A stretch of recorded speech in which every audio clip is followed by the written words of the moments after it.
think we're, Well, it won't be 9:14 much longer.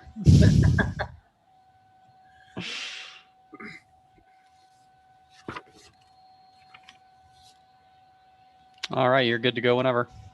okay, thank you, Colton.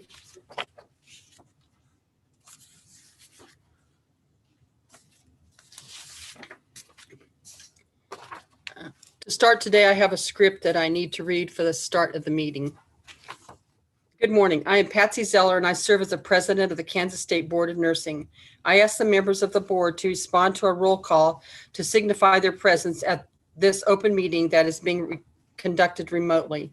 Rebecca Sander, Present. Juliana Resnick, Present. Carol Bragdon, Present. Audrey Goldsmith, Present. Gwendolyn Lloyd,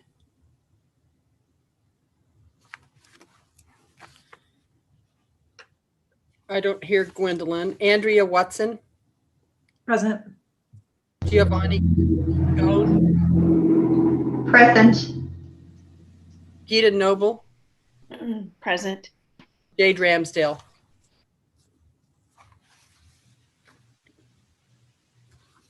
And I don't hear Jade. I also ask the following staff members who are also present to respond. Carol Moreland, Executive Administrator. Present. Adrian Guerrero, Director of Operations. Present. Linda Davies, Practice Specialist. Present. Janelle Martin, Nursing Education Compliance Officer. Present.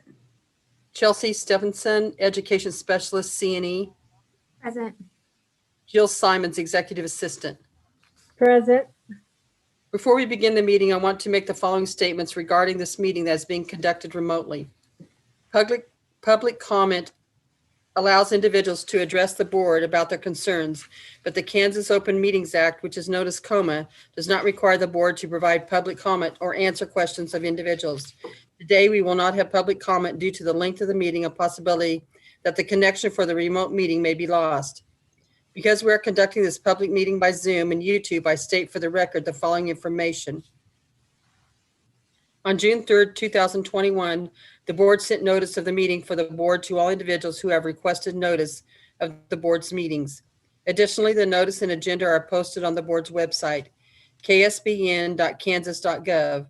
The notice contains the internet links to attend the meeting by Zoom and YouTube. The notice also contains a Zoom telephone number to attend the meeting. These electronic mediums allow the public to attend this meeting free of charge by either a video conference or telephone. The notice also advises individuals to conduct the board's office at 785-296-2967 if they experience a technical difficulty during the meeting. You may obtain a copy of the notice and agenda at the website or by sending an email to carolmoreland@ks.gov with the subject line, request for an agenda, and the board staff will send it to you. The state of disaster emergency due to the COVID-19 pandemic will expire on June 15th, 2021. Because of the requirements of KOMA, we are not suspended.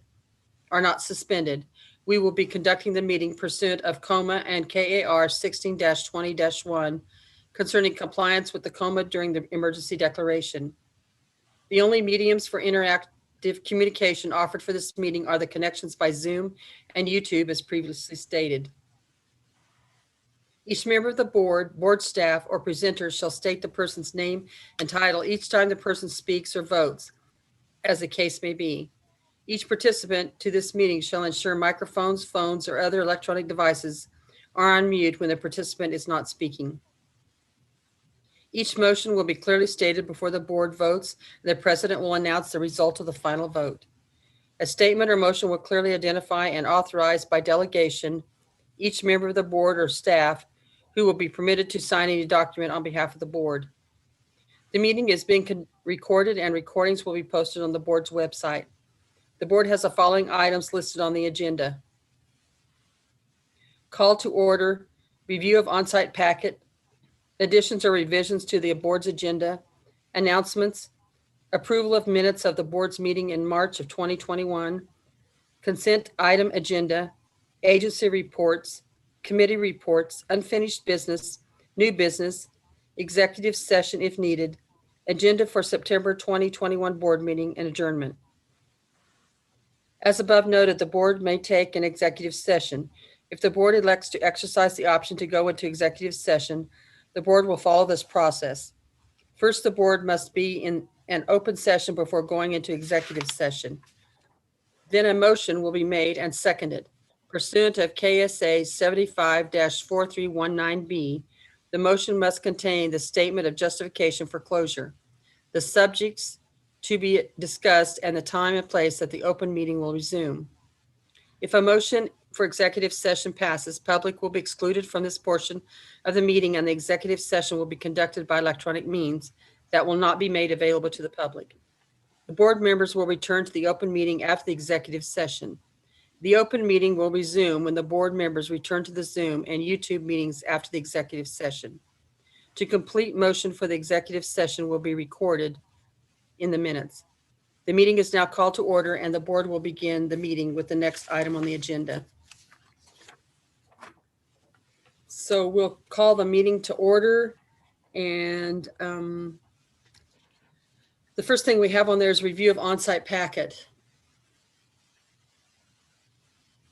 Madam President, this is Carol Moreland, and there is no on-site packet for the board. Okay, thank you very much. Any additions or revisions to the board agenda? This is Carol Moreland again, none that I know of. Okay. Well, that put us really quickly to the announcements. I was kind of holding this off, trying not to get to this, because one of the things that we need to do today is let everyone know that this is Carol Bragdon's last board meeting for us. She has served on the board for 2 consecutive terms, started in 9/25 of 2013. That seems a lifetime ago now. And today will be her last meeting as board member. So I'm going to say just a few words, and then I'm going to get really quiet because I'm not warm and fuzzy. And this board has greatly been blessed by the work that Carol has done for us. Carol Bragdon has done for us here. A great mentor. I don't think she was assigned my mentor, but she never ignored my calls at 9:30 or 10 o'clock at night when I needed to have some help and maybe understanding what our options were with some hard decisions. I always tell my students in our program, in nursing program, that through their career time and their lifetime, one of the things that they need to do is make sure they surround themselves by people that they want to grow up to be like. And that's what I have done with Carol Bragdon. She is someone that I want to grow up to be like. And with this gray hair, I don't think I have much growing up more to do, but she has been a very blessing and a great person.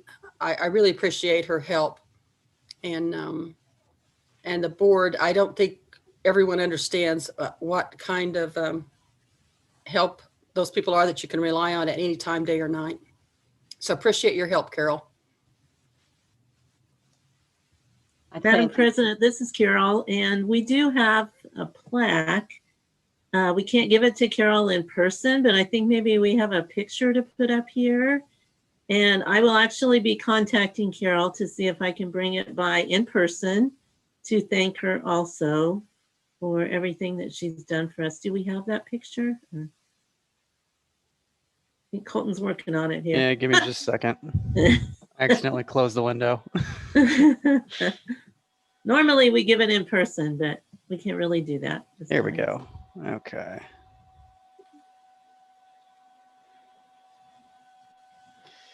There we go.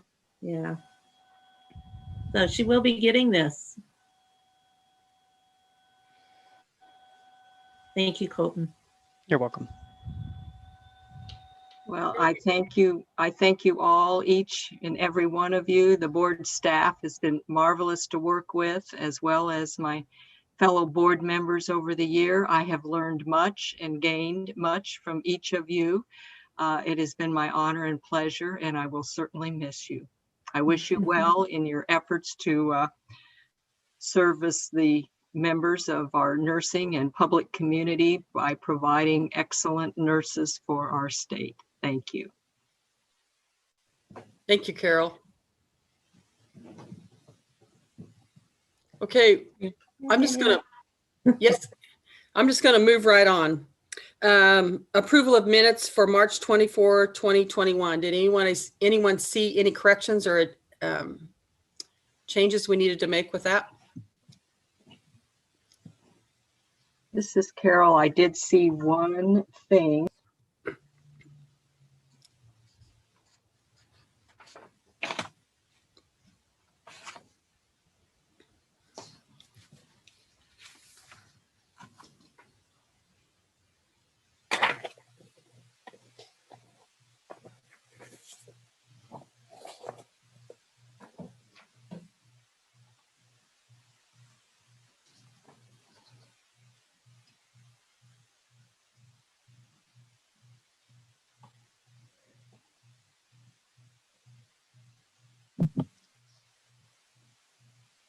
Carol, I think your microphone is muted. I believe it was wording. I'm trying to find it here quick, and I apologize for not being quick here. I believe it was a wording of valued member when we were talking about Mandy. Oh, yeah. I think that was just a typo. Yeah, it's on page 1 of the minutes under recognition, Jill. I see it. Okay, I'll get that corrected. Thank you.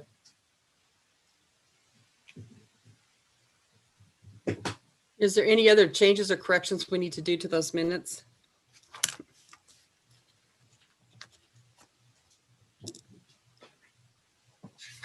Hearing none. Jill, do you have a motion? I do. Is there a board member who would like to make the following motion? I move to approve the minutes from the March 24, 2021 board meeting as amended. This is Rebecca Sander, board member, also move. This is Carol. I will second. A motion is second. Any discussion? All in favor say yes. Yes. Yes. Yes. Yes. All opposed say no. Any abstentions? That motion carries. Thank you. Next piece is agency reports. Staff reports. I don't have a firm list of who wants to go first, but how about if we start with Janelle? Oh, I'm sorry. We need the executive administrator's report first. Sorry, Carol. That's okay. I was going to let you do everybody else first. All right. Yeah, there you go. My report is should be on your iPads under staff reports, and it's kind of long. Don't worry, I'm not going to go through every page for you. There's just a lot of reference information in there for you that I will kind of be directing you to if you so want to read it all. We'll just start out with National Council updated upcoming meetings. I have those listed there for 2021. The delegate assembly is going to be August 18th and 19th. However, it's going to be virtual. So that's a little bit different. I think last year we had it virtual. So that's the meeting that the business is conducted. And so we do have to have voting delegates. The voting delegates from our board is typically the board president and myself. So we will both be attending. But since it is virtual, you know, we can send more people. So if there's others who would like to attend, just please let me know and I can get the information to get you registered and stuff like that. It's very interesting to listen to. It's not quite as long this year because it's virtual, but it should be good. So just let me know if you want to go to that.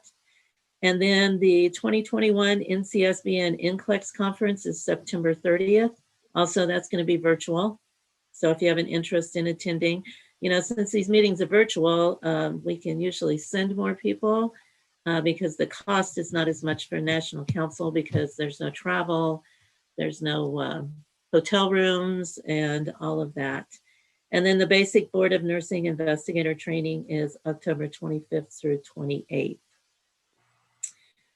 Okay, and then I don't really have a good response if they're going to start doing meetings in person in 2022. I'm sure they're probably still discussing it.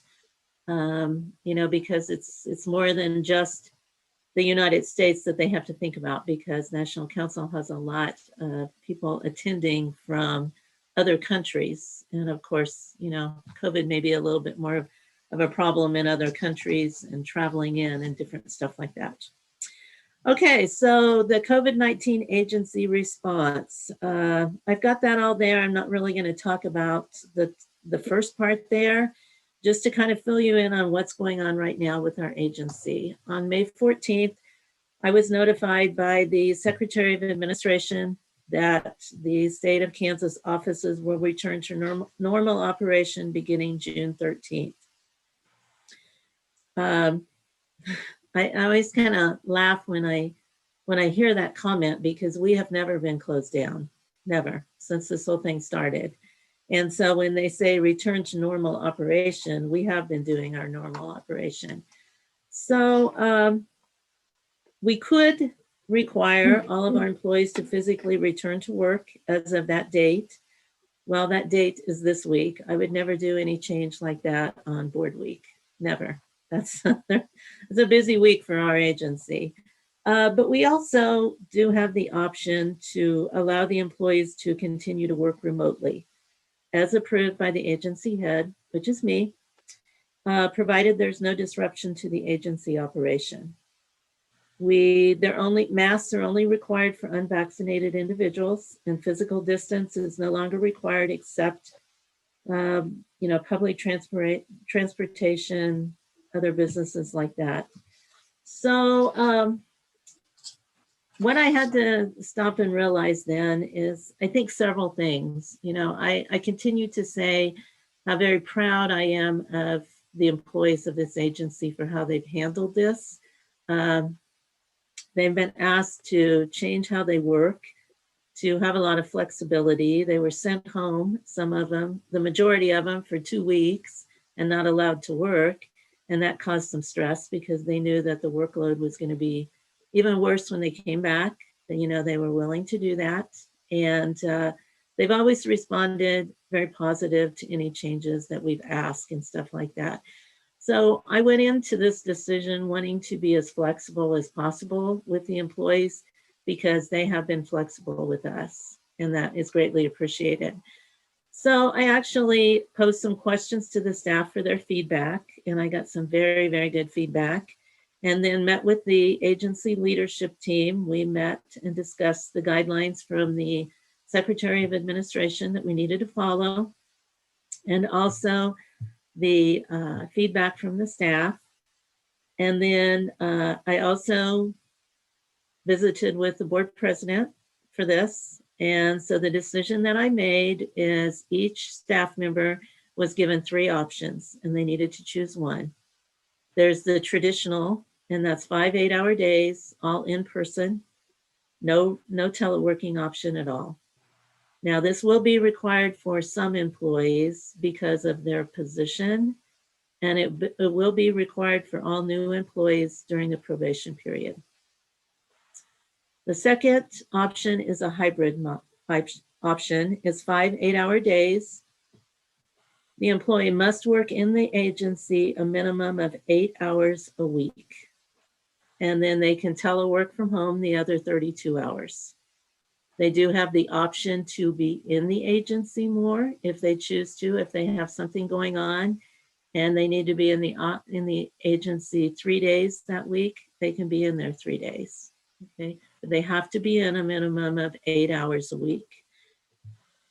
And then the third option is a flex schedule, and that's 4 10-hour days. The employee must work in the agency in person. There is no teleworking option with this one. So the only teleworking option is the hybrid. But if they want a 3-day weekend every week, then they have the option of a flex schedule. So the employee then just had to decide which they wanted. This will start July 12th. I was not going to start it this week. As I said, for those that want to telework, we're trying to get their soft phones installed on their laptops. So it's going to take probably a couple of weeks. And then they'll be able to take phone calls just like they were sitting in their office. And that's important because we've never made that happen during the time of the pandemic. So this will actually start on July 12th, and it's a 6-month trial. We're going to see how it goes. So it will go until January 11th. And also with these 3 options, it's a little bit different if there's an inclement weather day. And when we get into this in the wintertime, you know, the inclement weather might be that the governor says the state employees can stay home for the day. Okay, those on traditional will be able to stay home and use inclement weather leave. Those on hybrid will not. They will telework at home. So I see that as an advantage to our agency because we're not going to be closed down for a day. We're still going to have people working if they chose hybrid. And then the flex schedule, since they would be coming in the agency and they have no telework, they also would be on inclement weather leave. So, you know, some employees found that to be helpful, some didn't. So the employees gave all their options, and by and large, the hybrid was the winner, and I figured it would be. I really did, you know, and I will just tell you, our benchmarks have not suffered because of people teleworking. If they had, I wouldn't have went down this option, but the employees have been working very hard from home. And so I made it very clear to the employees that I have the option at any point in time to stop this for any one employee or divisions or the whole agency. If we find that it's not working or there's a performance issue with an employee that perhaps is on hybrid, they will be brought back into the agency and switched to traditional at that point in time. So the employees are excited about having this option. They really are. So I'm excited to see how this is going to go. But if you have any feedback or anything like that for me, I'm certainly open to that also.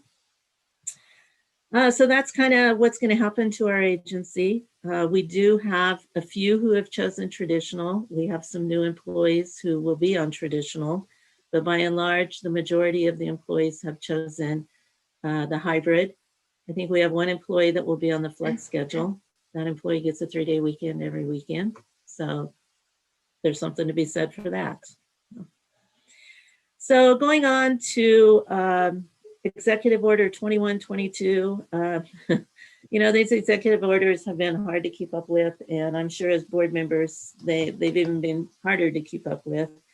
And so I think we're down to the end of these probably because the state of declaration of emergency did expire yesterday, I believe at midnight last night. So the thing that we're still dealing with right now is the licensees that had an expiration date of March 31st, 2020 through July 31st, 2021 have an expiration date of August 28th. Okay, that was kind of decided a few months ago. We did not change that. We could have changed it. However, we had put out all of the communication to state this. So we just kind of felt like, let's just leave it at this. And so we did. It's on our website. We're communicating it out. We're doing our best to get this communicated. But those who have licenses that have not, those licenses that have not renewed by August 29th will be lapsed, and they will not be able to work until they've filed a reinstatement. So we're already having a few nightmares about the huge number of reinstatements that we may start getting, but we will do our best to deal with that. It's kind of hard for us to tell because we will be dropping off some licensees because of the compact. And so we can't just look at a number and say, yeah, that's everybody who needs to renew. We can't really do that. But the required 30 hours of continuing nursing education do have to be completed at the time of renewal. But we've also been telling licensees that they can go ahead and renew at their regular time. And some do.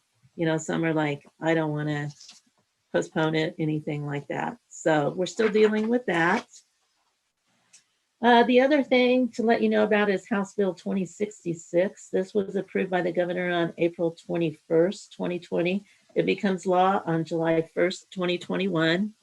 And this has to do with occupational licensure of an applicant who is a military service member, military spouse, or any individual who has established or intends to establish residency in Kansas. So this would mostly be with our endorsements. Some of our endorsements would fall into this.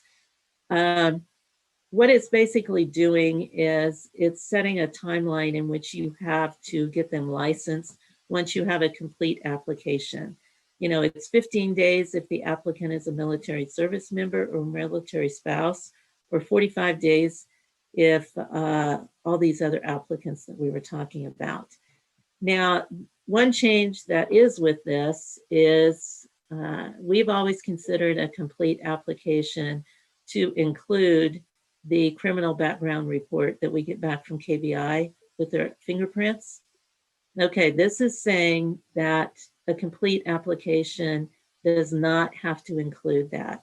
So if we're waiting on a criminal background report from the KBI, we can't hold up granting licensure. However, what we can do is give them a temp license, and then they wouldn't get the permanent one until we did have that report back. So it's a little bit different.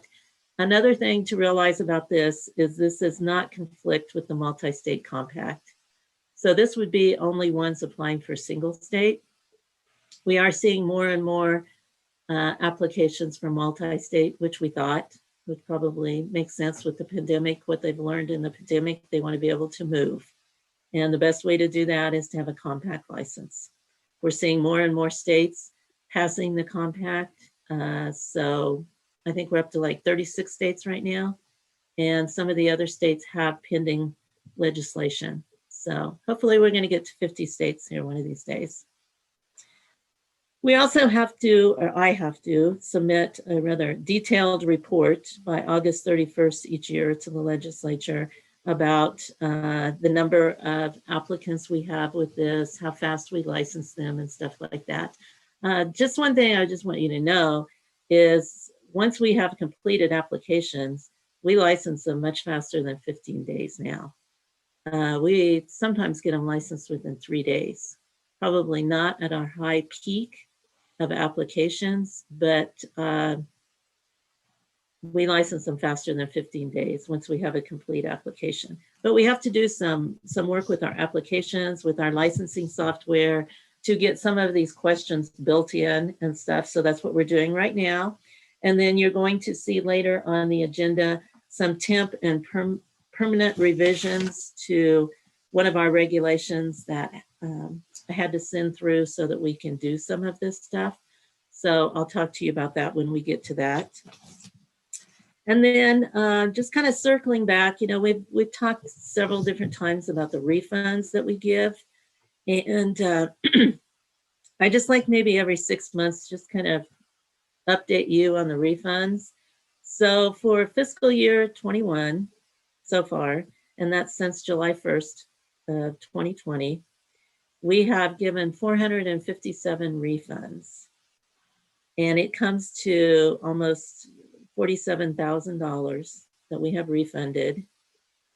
And it's very interesting when you see the reasons. I have to say big kudos to Jill because she keeps track of all of this for me. But 34% of those was because they filled out the wrong application. 16% was due to an executive order, and that I can kind of understand because some of those executive orders came down at the very last minute. And so they had followed our directions and maybe did what they were supposed to, but then things changed at the last minute. So we refunded them money and stuff like that. 12% fill out duplicate applications. This is kind of concerning to me. We actually had one who paid 5 times and then called us and said, I want my money back for 4 of those times. So it's just interesting. 5% of them submitted a multi-state application, but they live in another state. And it's very clear in our directions that you have to be a resident of Kansas to get a multi-state license. So we're really kind of, we struggle a little bit because I think it's very clear on our website, you know, the application that they need, the directions and all of that. But I don't know. We're always looking for ways to improve that if we can, but I just wanted to keep you aware of that. Just on our budget, we did get the appropriated amounts that we were requested for fiscal year 22 and 23. So those are in my report.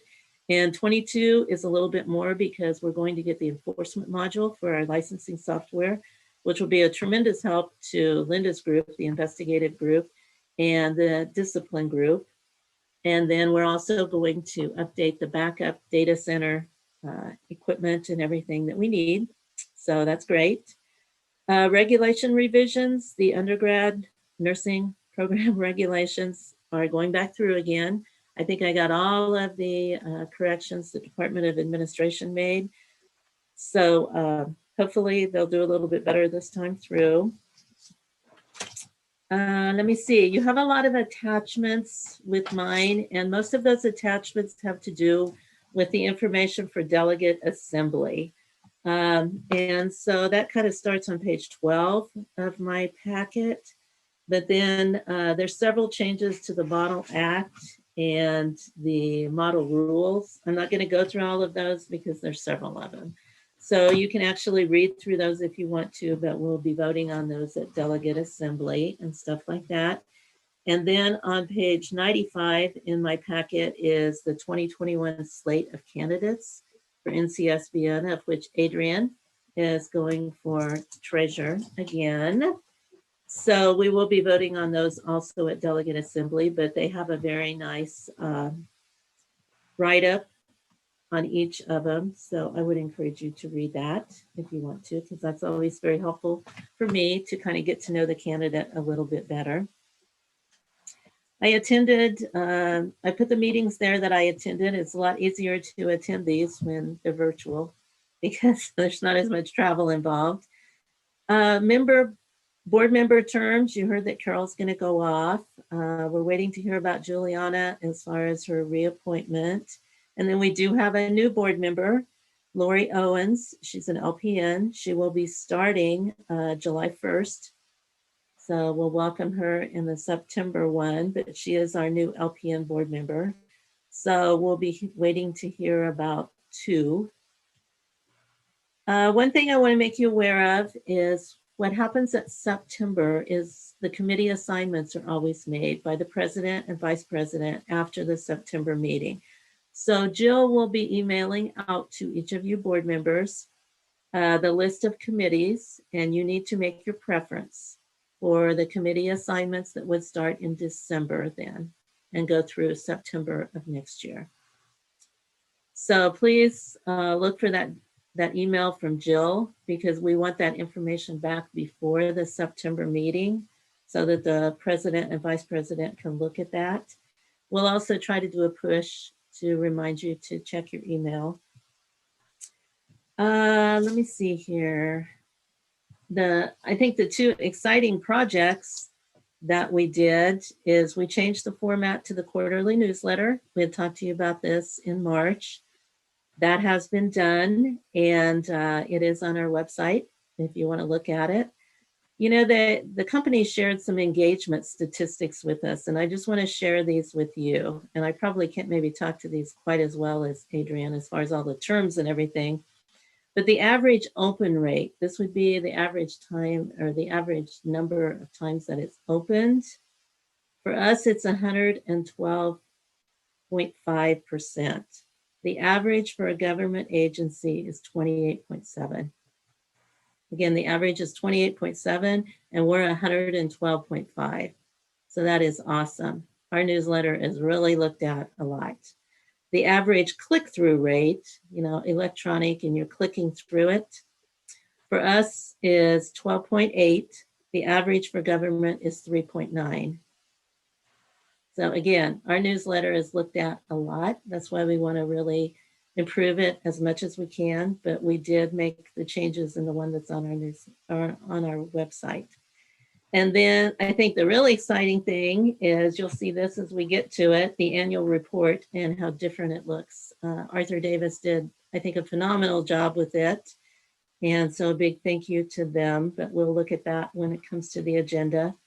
And they have offered to look at our strategic plan and maybe do a little bit different format in the strategic plan And I just wondered if that would be agreeable to the board, if we had them work up a draft maybe and bring it back in September.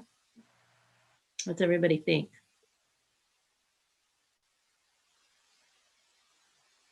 Nobody say anything.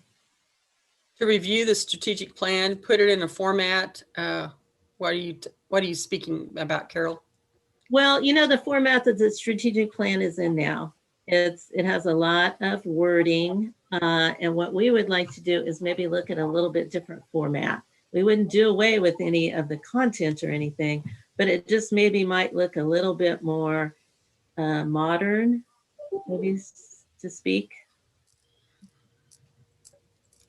Oh, I'm certainly in favor of that. I'm a linear thinker. Anything that puts it more concise that I can get to quickly, that helps me out a lot. So anyone else with some comment? I agree. This is Rebecca. I think that would be a great idea. Okay. Well, what we'll do is work with them and hopefully have a draft to bring back in September, because the leadership team of the agency is meeting, I think, in the next 2 weeks to kind of look at the strategic plan and get a bunch of stuff on it that we've been doing. And so maybe then we can work with Arthur Davis and work on a draft for you and bring that back. I think that's all I have. If you have any questions for me. Any questions for Carol? Well, that was a pretty important report. I don't know how I stepped over it right away, but sorry about that. We got to take care of. That's okay. Well, let's go ahead and move on to staff reports. And I do have a list now. So how about Janelle? If you go ahead, introduce yourself and give us your report. Thank you. Janelle Martin, Nursing Education Compliance Officer. And for the education report, we did have a couple of updates for nursing program administrators. Colby Community College has announced a new director for their programs, Michelle Bliss. Manhattan Area Technical College, their director resigned a few months back, and they did have an interim person, and she agreed to hold the position for a certain amount of time. And now they've actually assigned a new interim director. Kim Davis will be taking that position, at least for 18 months, unless they find a new director in the meantime, but we welcome Kim. Wanted to mention that Kansas Nurse Educator Conference and Clinical Teaching Institute is being held July 28, 29, and 30. It is going to be held in person on the campus at Newman University. There is still time to sign up for that.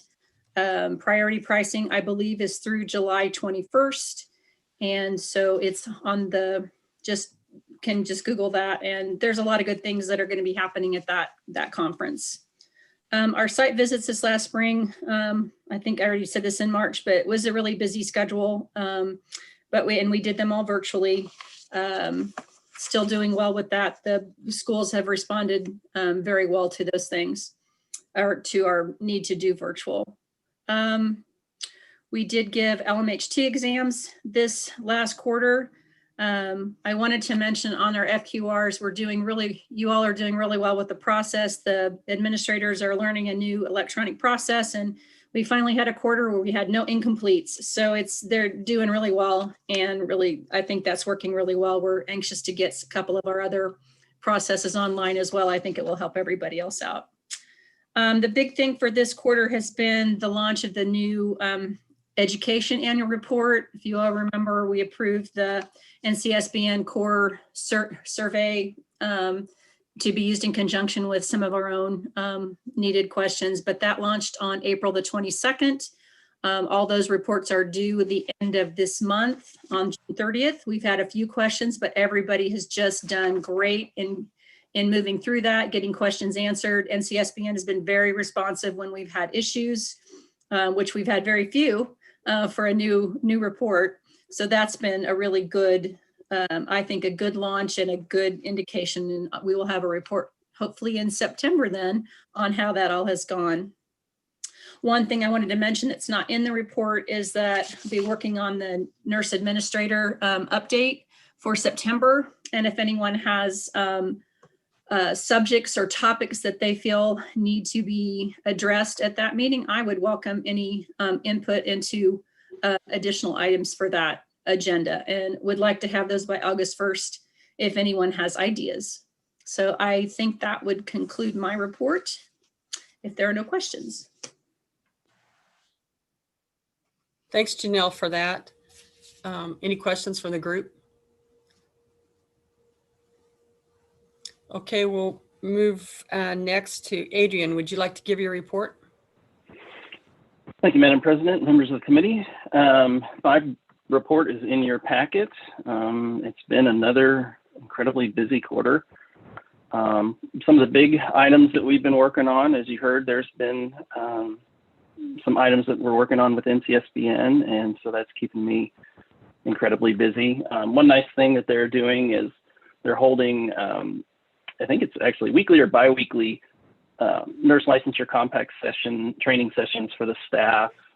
So we've had a lot of people attend those virtually, and they usually kind of focus on a certain area of the compact so that, you know, they can transition information back and forth. So that's been really helpful, and I've heard some good things from that.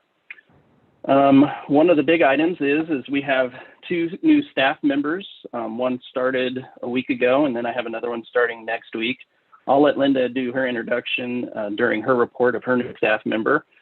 But we have a senior administrative assistant that's going to be filling the position that Chelsea left, and she's going to start next week. So we're going to work on the orientations and that sort of thing for her.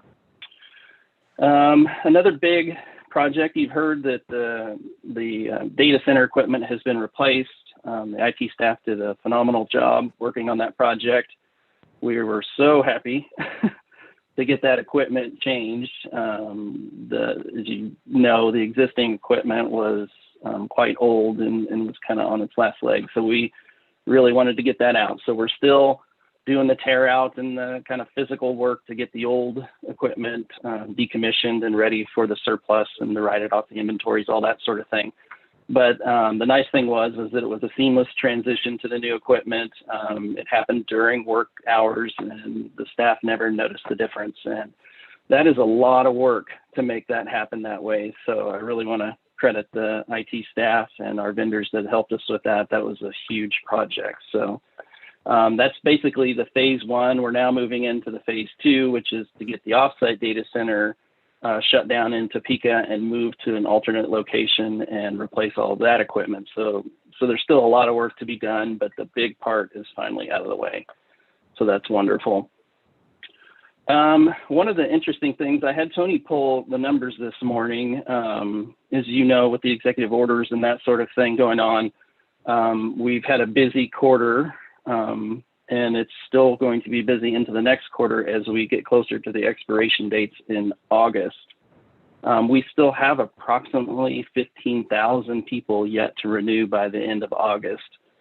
So that's, you know, done through the computer and that sort of thing. So it's helpful in that regard, but it is a higher volume. The licensing staff is doing an amazing job. Rayanne's team works really, really hard at what they do. They're a small staff, but they all work so well together. And they're not only dealing with the new grads and the busyness of that, the impacts of COVID, but now they also have this on their plate too. So, you know, the one thing that I hope doesn't occur, we're going to make every attempt and every effort to notify the applicants. We've sent renewal notices via the little postcards that we have. We're going to try some electronic push. Colton's put it in, Carol have put information on the website. I think Carol's putting it in her monthly newsletter. I mean, it's just, we're doing everything we can to get that information out, because what I don't want to see occur is that they all end up lapsing and then they immediately turn around and want to reinstate, because the effort is much higher on the backside to do the reinstatements than it is to get the renewals done on the front end. So that is a big thing right now. We also have a bill that was signed, I think it's House Bill 2066, that we received all of about 6 weeks notice that we have to modify our applications, our website, and our licensing system to accommodate the new requirement, which has to do with the military and timeframes for getting things processed. And we think we have it figured out. Tony's been working with the vendors to do tests on our test systems. They're fairly confident they're going to be able to get that in place as required. So that initial effort isn't too bad. It's the back end that we're really trying to look at, because we have to produce some statistics and whatnot for the governor and for the legislature. That's the area that we spend a lot of time focusing on. And Carol and I organized a meeting with the other small agencies that this is affecting, because we wanted to kind of all be on the same page. I think we're there with a few agencies, so we're working hard to try to make that happen. Another big area, you've been watching the news, I'm sure you see that cybersecurity is first and foremost the big thing right at the moment. Pipelines have been taken offline, hospitals, banks. I mean, everybody seems to be getting hacked. I heard that the Peloton exercise bike was hacked last night, and it's just a never-ending cycle. We had already started working with our small agency information security officer starting back in October, I believe, working on our policies. We're looking at every nook and cranny that we can find. I will never, ever, ever tell you you are 100% secure, but I am making, and the team are making our best efforts to make sure that we have everything that we know to put into place. And I will say that probably one of the bigger tasks that we're working on right now has to do with the policies, to make sure that we're in compliance with everything. It seems like when you write one policy that you then have to update 10 others. And so that has been challenging. So I was pretty vocal on the state front, asking that we standardize some of this so that agencies don't have to recreate the wheel with every single form that's created. And so they put me on a committee to work with that. So I'm on an information security governance committee for the non-cabinet agencies, and we're meeting, meeting every week almost to look at different policies, and we're trying to create templates so that not just the Board of Nursing can use them, but any agency. You've heard some of the updates with the teleworking. All those policies had to be redone. We are also working to get headsets. I know that doesn't seem like a big thing, but to get the soft phones and the headsets reset out to staff has been quite a task. So we're working on that. We also have sent out a large volume of records to our vendor to get those scanned per the very generous grant state gave us. That project came in with a proof of concept yesterday. And so we're looking at that to make sure that's going to work with our imaging systems. And if we give it the green light, then they're going to start scanning everything else and get that back to us. So that's great. One of the areas of savings, I just want to note, you all had approved up to $30,000 for scanners to replace all of our document imaging scanners. That came in way under budget. So it's closer to like the 13,000 range. So that was a pleasant surprise, and they have arrived to our office. So we'll be working on those. And then we're also looking, as we're changing more things, web enabling them, trying to figure out ways to do things electronically. We've noticed that our expenses for supplies has went way down.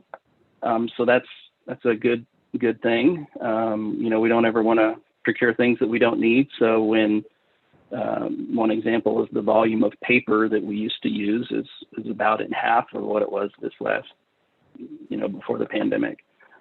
So that's a nice thing. And then I was presented with a rather interesting challenge on Friday. We rent the state office buildings and we pay a certain amount per square foot. We've been up there for almost 20 years, and our carpet is starting to come up in areas. And so last year, they had replaced basically the walkway portion of our office at no cost to the agency. But if we wanted to change the meeting rooms, the library where some of you meet for investigative committees, that was going to have a fiscal impact on us. And so we opted not to do that. They came to us on Friday and said that they are willing to do that now, but that we don't have a lot of time. And so we have to make a quick decision to do this probably in July. And it doesn't require a lot of effort on the staff. We're not going to be putting down the carpet, but we have to get everything up off the floor, all the file cabinets emptied, moved out of the rooms, computers off the ground, that sort of thing, to allow the facilities team to come in and do their thing. That's going to be a pretty big physical effort. I wish they would have done that during the pandemic, personally, because people weren't in the office as much. But so we're thinking anywhere between a 14 to 21 day, during the work week, the 15-day period effort to get that done. And so that's going to probably pull us away a little bit to try to help get that ready for the staff. So that's going to be a big effort. But other than that, that's kind of my report. I'll stand for any questions. Anybody has any? Any questions for Adrian? I do have one thing to add to his report. He put it in his report, but he's not going to put this in front of us, but I'm going to bring it to everybody's attention. He was nominated and is going to receive an award with National Council's State Board of Nursing. And I'm going to read you what the little caption is below his name. The Meritorious Service Award. And it says, the Meritorious Service Award is granted to a member for significant contribution to the mission and vision of NCSBN. And for those of you that have not been to some of the NCSBN meetings or not been in that circle and see how that all fits together with our board, that is a huge award. People are help with that group for years and years and years and don't ever climb to that kind of recognition. Adrian has done a lot for them, done a lot for our agency through them. I appreciate that. I just want to draw that to your attention, and you can read about it there in his report. He did put that in there. But congratulations, Adrian. Well, thank you very much. I appreciate the board very much for letting me work on such a thing. And really, it's, the staff, if I didn't have a great staff behind me, there's no way I would ever be able to do such a thing. So I thank you very much. I did have one other thing that I almost forgot to mention that I need the board members to do as part of our security requirements. You may have been seeing an email in regards to information security training. There's a course that all of the staff are required to go through. We have to do that, and we have to do a sexual harassment awareness training every year. And in the past, we didn't have board members participate in that, but per some groups that we spoke to on the state level, any person that has any sort of connection to the statewide network, whether or not it's a user or an email account or anything like that, they are also required to take this course. And so I did some checking, and they did say that the board members should take this course. And so our staff, we're 100% complete. We just got it done about a week ago. So I'm real pleased with the staff. They've done an amazing job. All staff have done an amazing job keeping our network secure. It's so important. But as board members, you guys could potentially be targets because they see you as figureheads. And so I would request that you look at that. It should say the Kansas Information Security Office, I think is what it says on the email. And it's basically a course you go through. It's just a video. It does take about an hour to hour and 15 minutes. It just reads it through. It's almost like a little cartoon. It's really good information. But at the end of that, I get a report, and then I'm able to use that if we're audited by the legislative post audit or some sort of a security requirement. And then I have to produce that or produce those that didn't do it. So if we could possibly have that completed by the next board meeting in September, I would greatly appreciate it. And if you have any questions, Colton and I are quite well aware of how that service work, and we'd be happy to talk to you about it. This is Patsy. I'll just put some pieces into that. I did already do that the year before. It really wasn't that painful at all. In fact, I learned some things that reminded me how quickly I could get myself or the site in trouble if I did something incorrect with some of my email or how I responded to people. I think it's absolutely great. I am not an IT specialist. Everybody knows that, Colton especially. But I learned a lot there. It was a refresher. It did take me about probably 50 minutes to get through it. But it was certainly something that I needed to do for my work where I work at my school. And this, it helped know the possibilities of how much trouble we could get into. So I encourage you, if you're having trouble finding the strength to find that hour, call me. I'll encourage you so we can get that done so we can be compliant there. Because we are a target with some. I do get some emails that they are looking for those people that are serving on boards and trying to cause some problems. So we all know what that's like. So if you could just make that a priority, we would greatly appreciate that. If you have any questions, email me or let me know. I'll help you walk you through it too. I'll probably send you to Colton or Adrian, but we can get through that. So any other questions? Adrian, did you send out that email just recently, or can you resend that so we get it right up here? I can see if it's actually an automated thing. We don't have control over the push, but I'll ask the security group if they can re-push that out to everybody that hasn't completed. Then we can look for it in the next few days or within the next week. Thank you, Adrian. Thank you. Any other questions? Well, we're right there on that cyber security. I just want to talk just 1 second about the commitment to being on the board.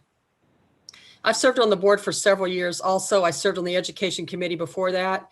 And I just want to encourage you to do the very best that you can to stay abreast of the issues that we're addressing. Please check your email very often, because that's how we have to push that information out. And once we send it, we're assuming you understand that and know that. And if you have any questions, you're going to get back to us and let us know.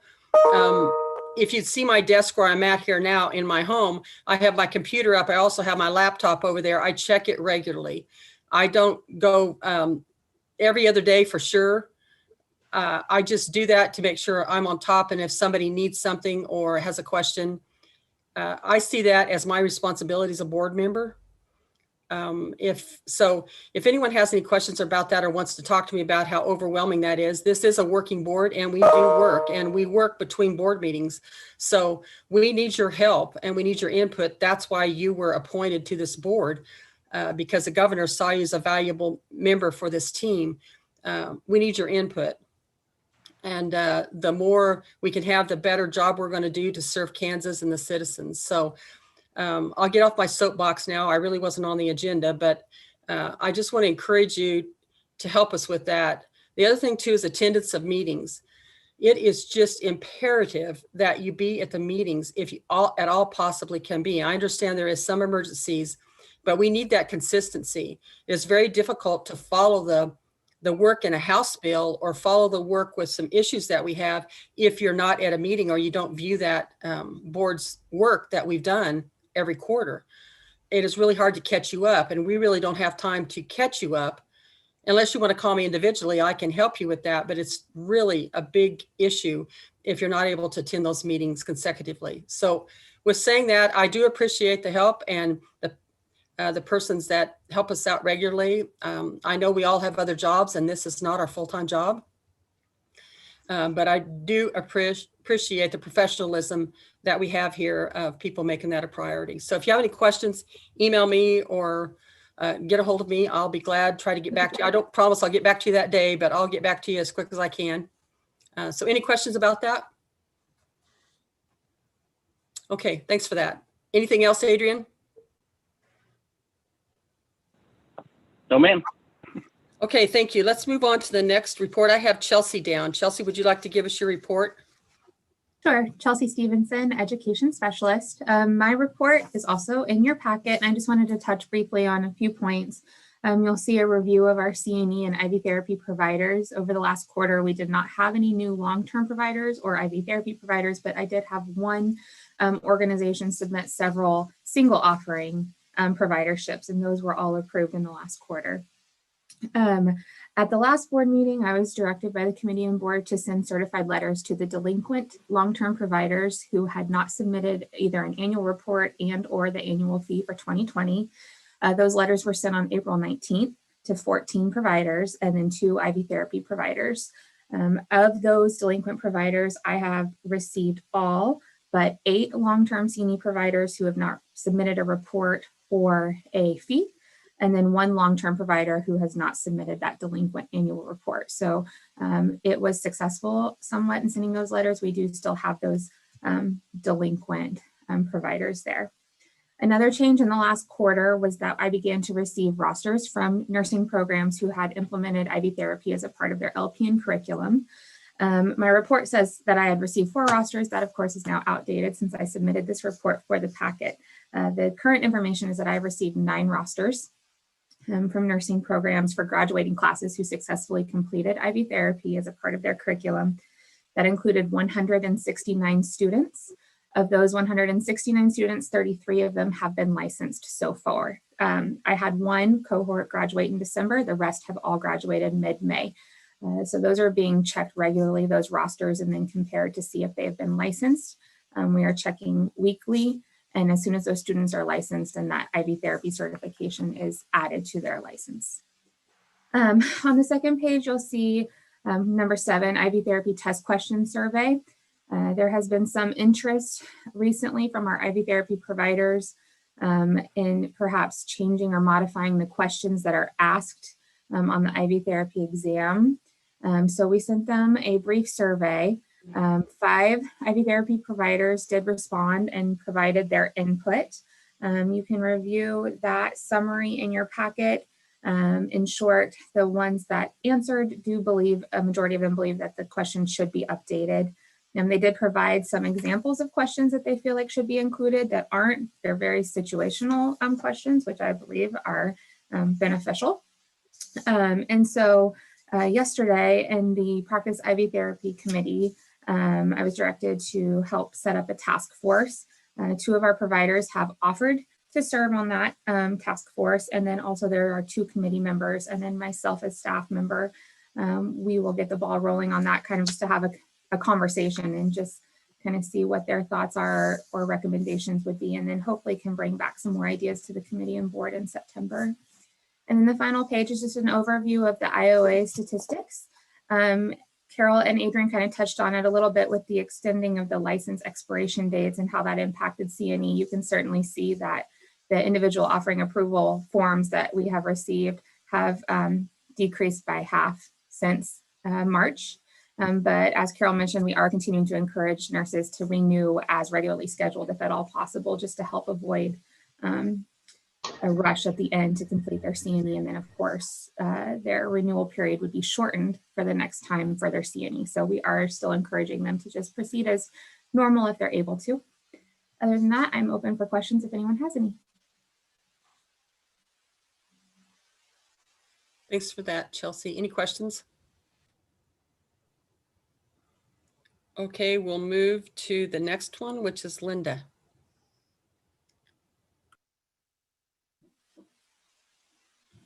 Thank you, Madam President and board members, and thank you, Carol Bragdon, for your many years of service to the profession of nursing and to the Board of Nursing specifically. And congrats, Adrian. Way to go for Kansas. I like going last because I get to kind of summarize. This is great. Chelsea's first meeting, fantastic. Fantastic presentation, loved it. I learned something from everybody's presentation, which helps me as a practice specialist as I move through with the investigative division. So it was very insightful. Thank you very much. So you have my practice report, and it's for the data reflected on it in the tables is representative of events that occurred in the time frame from January 1st to March 31st, because we're still in the quarter that will end on June 30th. The issues that affected our performance during this first quarter of 2021 included, as Adrian had mentioned and Carol mentioned, the state's phone system was not working well. We resorted to use of email for communication with licensees and applicants until like loaner cell phones could be made available. And we're anticipating now the soft phones being rolled out to help us continue further. Email was good and bad, but the phone system is nice to have as far as for the licensing applicant. So our processing times unfortunately increased it took longer to get case investigations and the review of applications completed. You'll see that of the cases that we had, 20 showed significant impairment, 2 were of an abuse nature. To speak about KNAP, the Kansas Nurse Assistance Program, in April 2021, we had 137 nurses participating at that time. 34 of them had self-referred and were unknown to the board. So what that means is that if at any time they are non-compliant with the KNAP program, then that information then comes to the Board of Nursing, and then we open a case at that time. So we are already behind case investigation at that time. But we're looking to see kind of what is the percentage of those who self-refer and successfully complete without having been known to the board. So I'm working with KNAP to kind of get some more data points for us. We're working on the caseload for each investigator. It is quite significant. One of our concerns that was expressed is that some facilities and hospitals do not respond to the subpoena that we submit for documents. And so therefore that also prolongs our case investigation time. You'll see that the risk managers for the hospital and facilities, they equaled about 29. They are significantly reporting issues to us, and we're able to start an investigation. The other, that of 50, what that means is that that's referencing more of like complaints coming in from other agencies and organizations, the Office of the Attorney General, the OIG, the CAMCO, or insurance companies if somebody no longer has malpractice insurance and they're required to carry it, like a CRNA. So those are those type of complaints that come in for that on the other side. The applications with legal history, the data is still being collected, and we're in the middle of new grad season, so it is quite hectic. We receive on average about 100 applications over to legal for review every week. And so right now we're up to date with what we've been able to contact the applicant, and we're waiting on documents to be coming in so that we can continue processing. We are seeing an increase in the multi-state licensing applications for sure. And we're seeing an increase in conversion applications also. Some applicants though, we're finding are misunderstanding the Nurse Licensures Compact's 11 uniform licensing requirements, and thus that they get forwarded to us for review and to obtain documents and clarification as to their response. The examples that they've given for a response is they don't understand that a felony conviction makes them ineligible to apply for a multi-state license. So therefore they've applied for a license application that they should never have applied for. It's clear on the 11 uniform licensing requirements and in the Kansas Nurse Practice Act, specifically the Nurse Licensure Compact piece of that at KSA 651166. The applicants also have said their response to the question, are you in a monitoring program? Some have mentioned that, well, the Board of Nursing is monitoring them. The monitoring is in reference to the applicant's participation enrollment in a program for alcohol, drug abuse, and or mental health. And then the final thing that was of significance is that we've had made aware that some applicants have been told they have to be approved by the legal for their application before they can even take the NCLEX exam. And so that is not true. So we're working, while we're reviewing all the applications, we're working to kind of see what other educational opportunities are available for us and where can we put some education, like at the schools of nursing, on our website, in a push through social media. What do we need to do as far as making sure that some of these questions are answered so that we don't get misinformation that generates the wrong application. Open records requests during this time frame too was 24 were completed. Practice calls also, we answer all of those and the questions that continue to come in, and they relate to the scope of practice, boundaries, med spas, hydration therapy, They continue to be complex in nature, requiring some research to even respond. In this time frame, since June 1st, I hired Richard Young, and I'm going to turn my screen so you can see him. And Richard has an extensive military background, is a former EMS before he became a registered nurse. And he was working in an ER in Lawrence. And he came and joined Kansas Board of Nursing as a nurse investigator on June 1st. Please welcome Richard. Thank you. It's nice to meet y'all. We're happy to have him. I have another opening for an RN investigator still currently. And we're still currently trying to review all the processes, internal processes, and get those updated.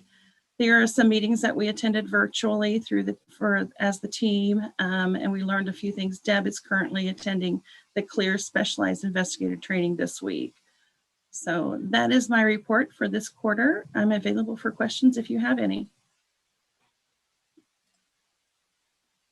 Thanks, Linda, for that report. Any questions for Linda?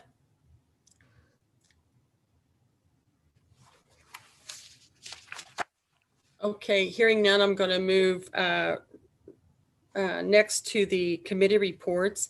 And at this point, because I'm going to be doing the Education Committee report, I'm going to turn the meeting over to Vice President, which is Rebecca Sander.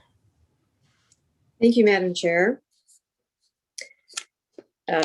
So Patsy, do you have a committee report or do we just start with motions? Very busy event. We have our motions ready to go. Chelsea has, and she'll Okay. start with those. Thank you. Okay, Chelsea? Is there a board member who would like to make the following motion? It was moved to accept the site visit report for Colby Community College ADN program, continuing the conditional approval status until NCLEX first-time pass rate is above regulatory standard for at least 3 consecutive years, reevaluating the approval status in March of 2022. This is Patsy, and I so move. It has been moved. Does anybody wish to second? This is Gita Noble, and I will second. Thank you, Gita. It has been moved and seconded. Is there any further discussion? Okay, hearing none. All those in favor say yes. Yes. Yes. Those that oppose, no. Are there any abstentions? Motion carried. Is there a board member who would like to make the following motion? It was moved to accept the site visit report with recommendations for Salina Area Technical College ADN program, reapproving the program until 2026. Do I hear a motion? This is Patsy, and I so move. Is there a second? This is Juliana, and I'll second. Thank you, Juliana. It has been moved and seconded. Is there any further discussion? Hearing none. All those in favor say yes. Yes. Yes. Those that oppose, nay. No. Any abstentions? Motion carried. Is there a board member who would like to make the following motion? It was moved to accept the site visit report for WSU Tech PN program, reapproving the program until 2026 if all recommendations completed by dates assigned. This is Patsy, and I so move. Is there a second? This is Adri, and I second. Thank you, Adri. It has been moved and seconded. Is there any discussion? Hearing none. All those in favor say yes. Yes. Yes. Yes. Any opposed say no. Any abstentions? Motion carried.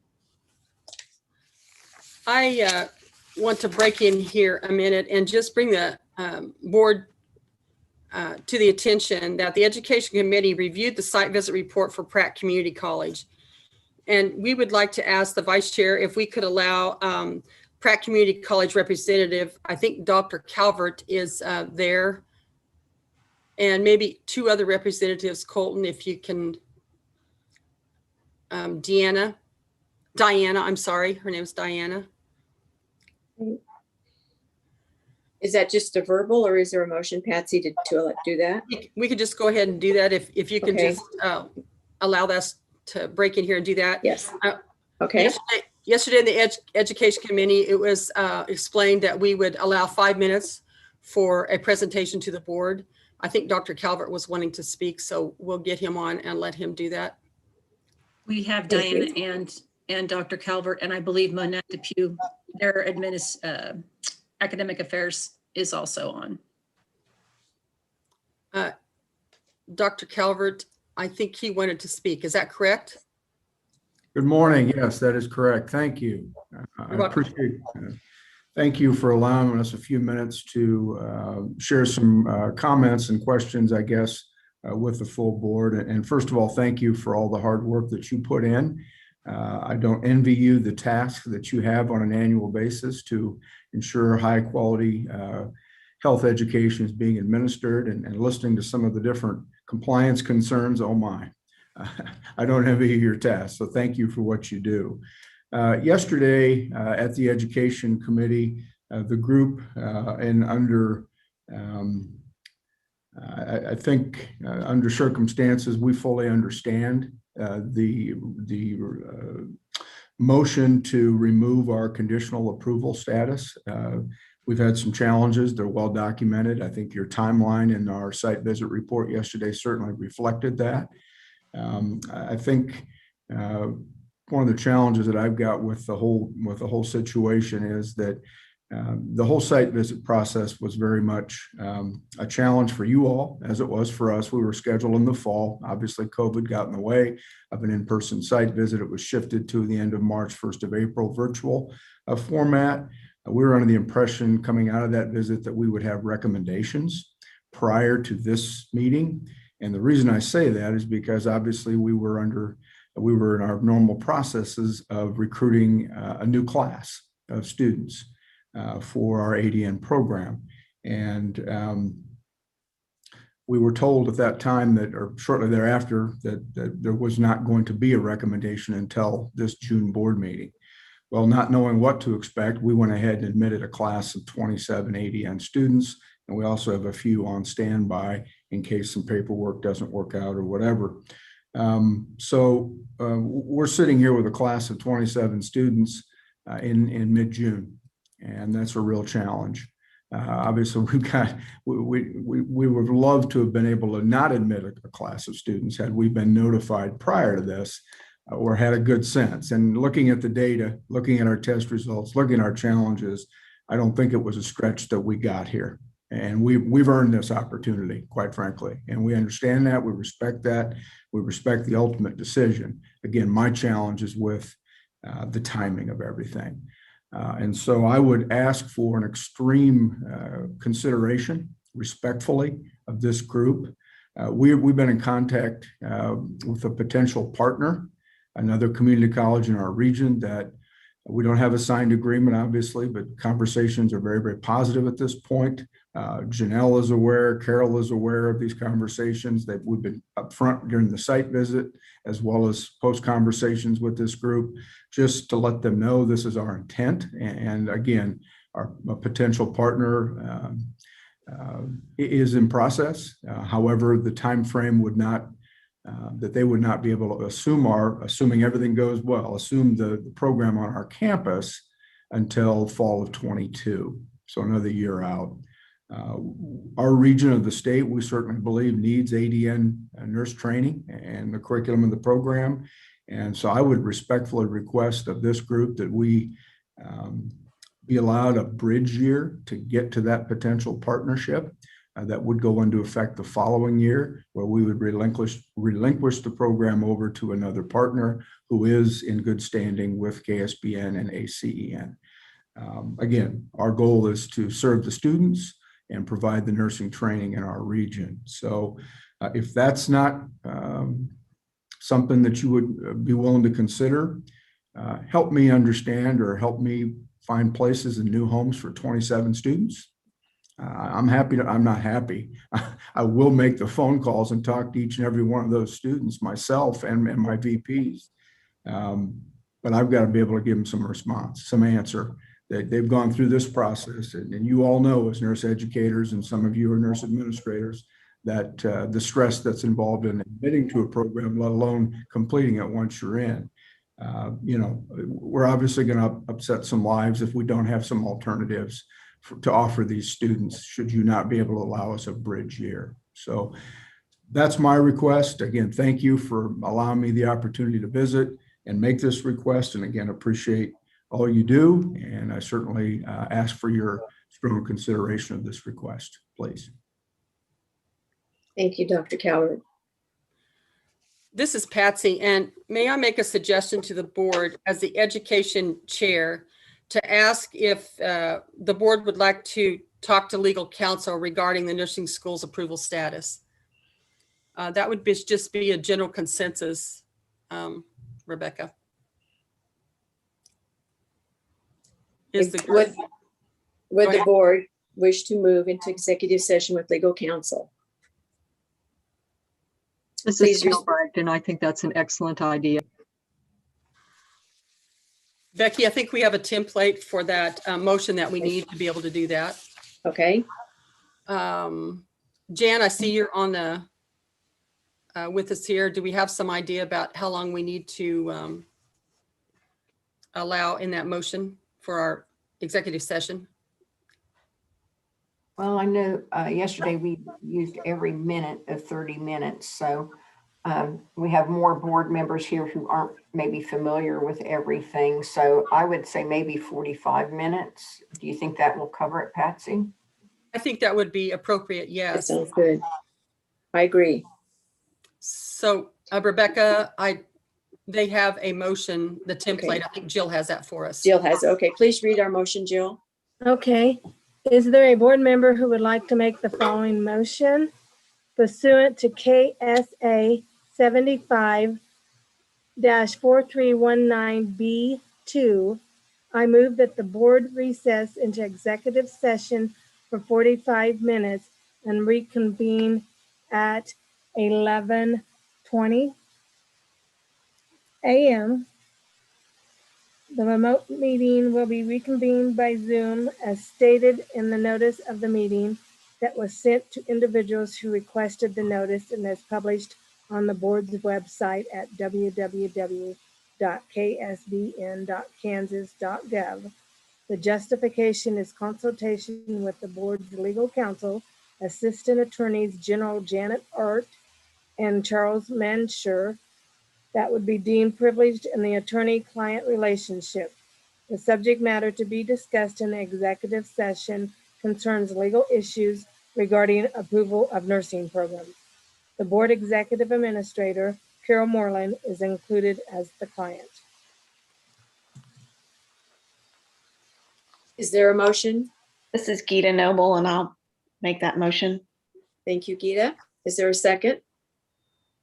This is Juliana, and I'll second. Thank you, Juliana. It has been moved and seconded. Any further discussion? If not, all those in favor say yes. Yes. Yes. Any opposed, nay? Any abstentions? Motion is carried. Just a reminder, when we go into executive, you need to mute your Zoom and your video, and then you have been given a number to call, and we will do that by phone. Thank you. Okay. Thank you for considering this unusual request. Much appreciated. Thank you.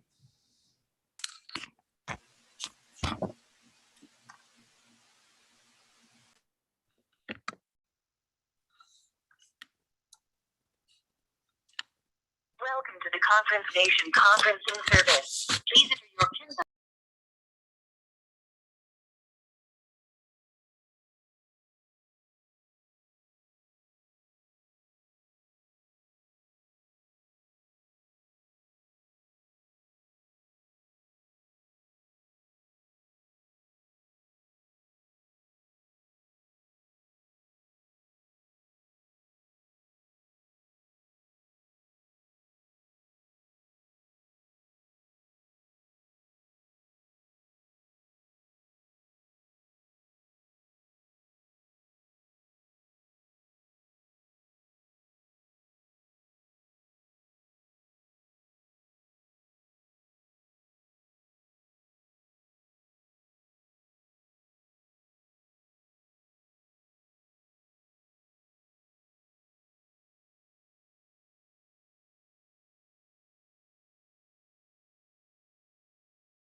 Rebecca, I think you'll go ahead and start the meeting. Okay. If Colton, are we ready to go?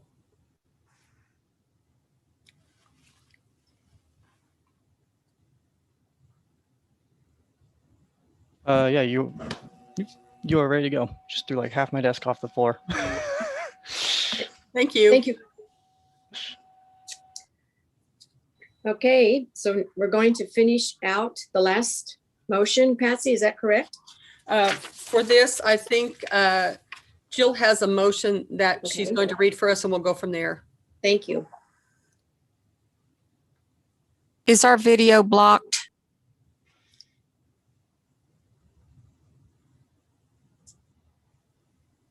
No. There you go.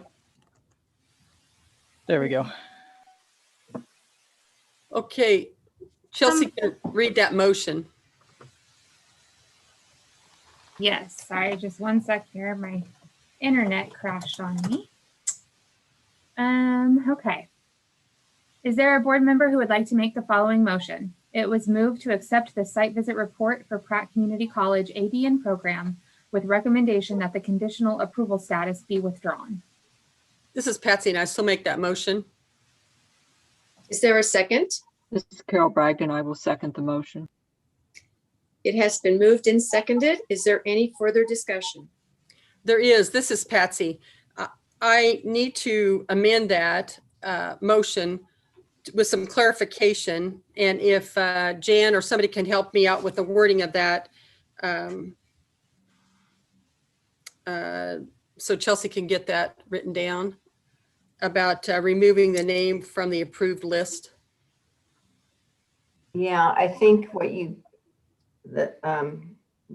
looking for is a motion, not a recommendation, because that was what the committee did, but a motion then, if I'm understanding what you want, what you're trying to do is a motion to withdraw the conditional approval that was given to the Pratt County Community College associate degree in nursing program, and then to strike the Pratt County Community College from the list of approved nursing programs. And that the effective would be pursuant to a written agency action.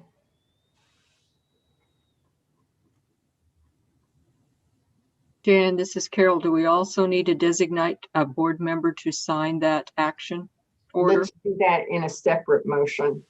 Okay, thanks. So Chelsea, do we have that motion?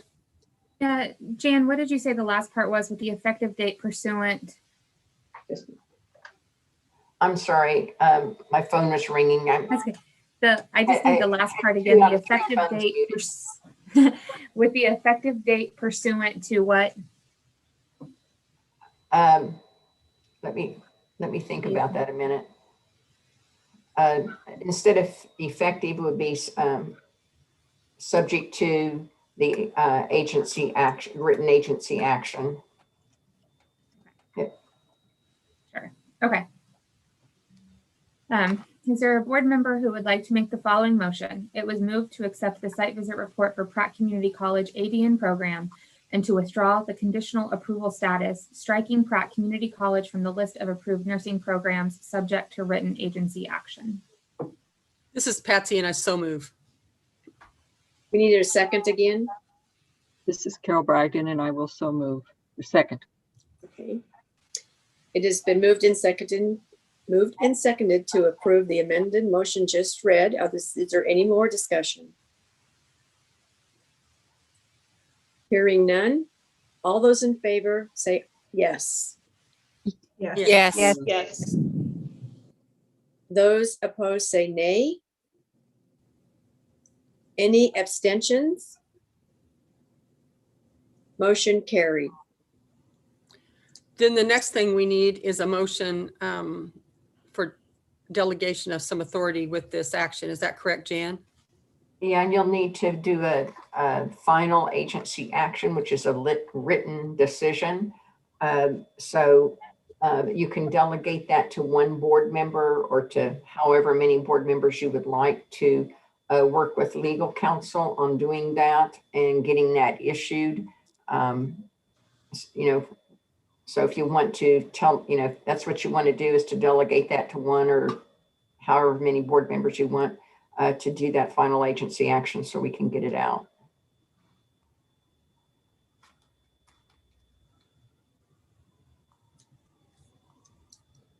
So we need a motion for that if someone would help us. Okay. Well, first of all, is there any volunteers who would like to? That's what I was wondering. To approve and sign the agency action decision? This is Patsy and I'll volunteer for that. Okay. So This is Juliana. I'd make the motion that Patsy would be identified as the sole board member to sign that written. If I can maybe tweak that a bit, the motion would be to designate, to delegate to Patsy Zeller, the board's president, the authority to approve and sign the agency action concerning Pratt County Community College ADN program.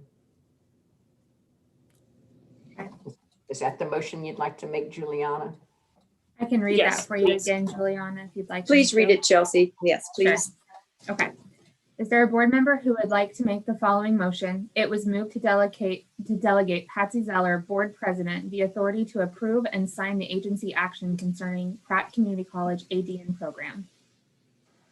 Is there a second to that motion? This is Adri Goldsmith. I second. Thank you, Adri. It has been moved and seconded. Is there any discussion? Hearing none. All those in favor say yes. Yes. Yes. All those Yes. opposed, no. Any abstentions? Motion carried. This is Patsy. Chelsea, will you go ahead and read the next motions that we have and see if we can get through the education report? If I may, I apologize for extending your meeting, and I certainly respect your decision.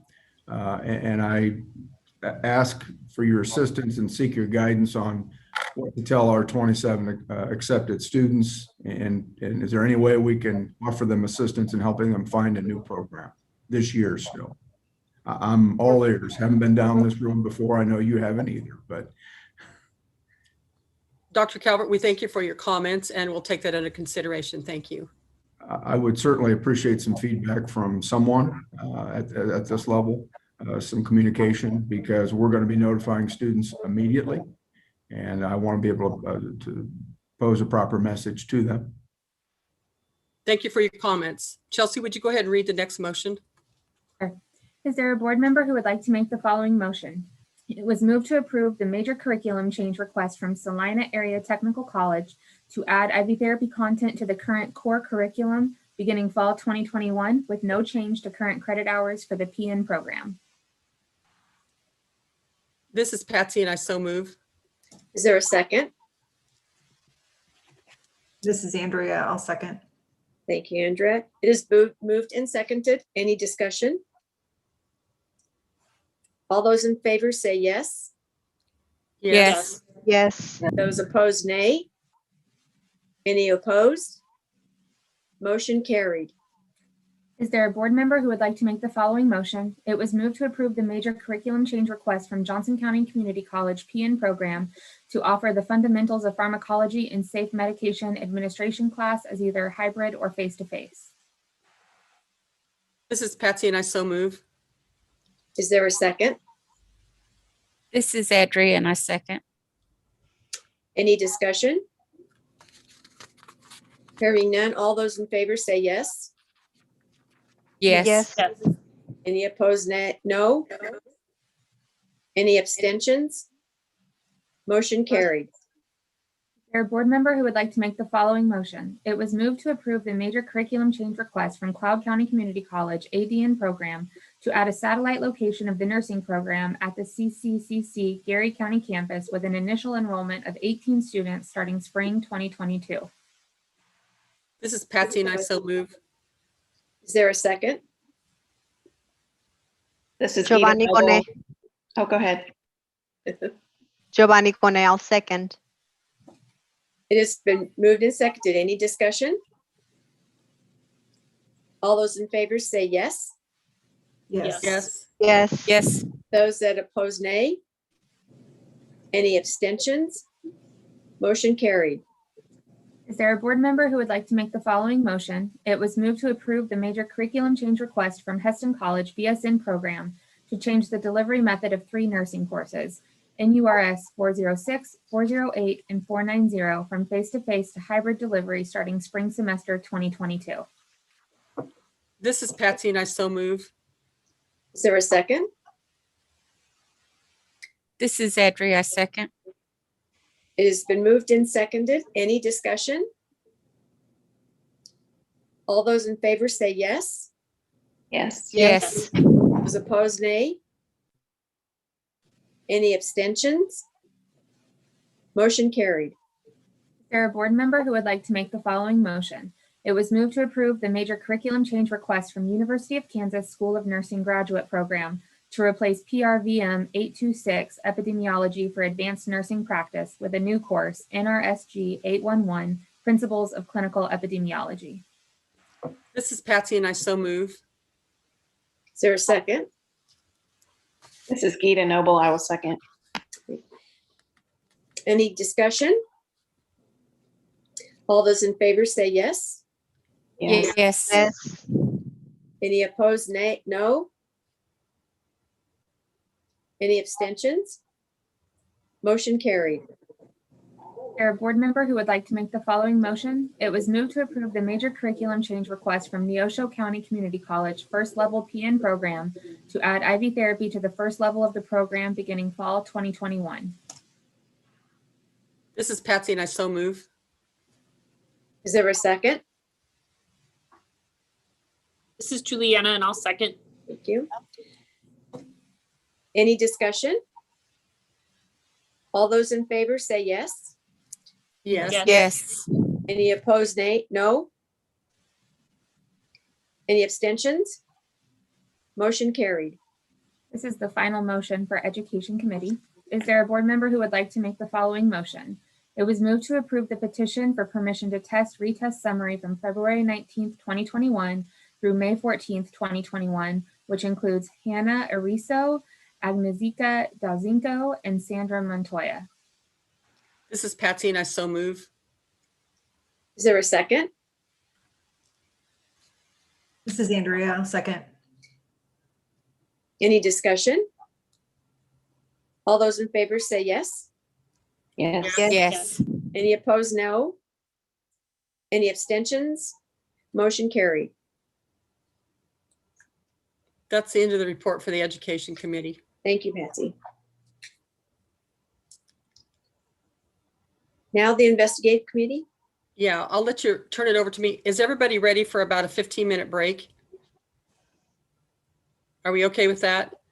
Let's do that. We'll come back and work on investigative committee next. So 15 minutes would be, I don't do math well on the, it'll be 11:50.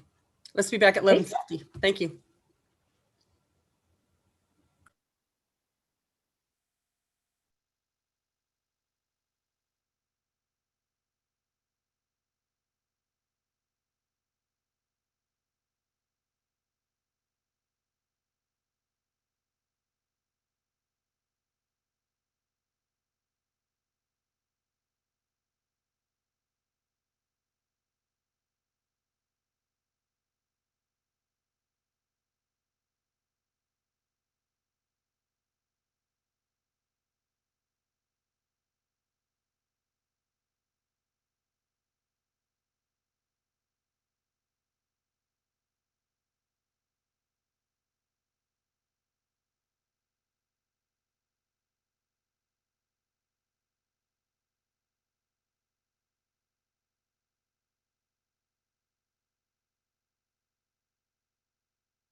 This is Patsy and it's 11:50.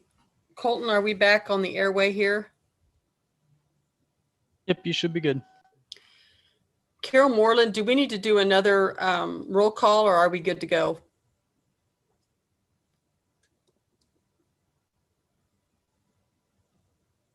We can. Let me see here. Patsy, Present.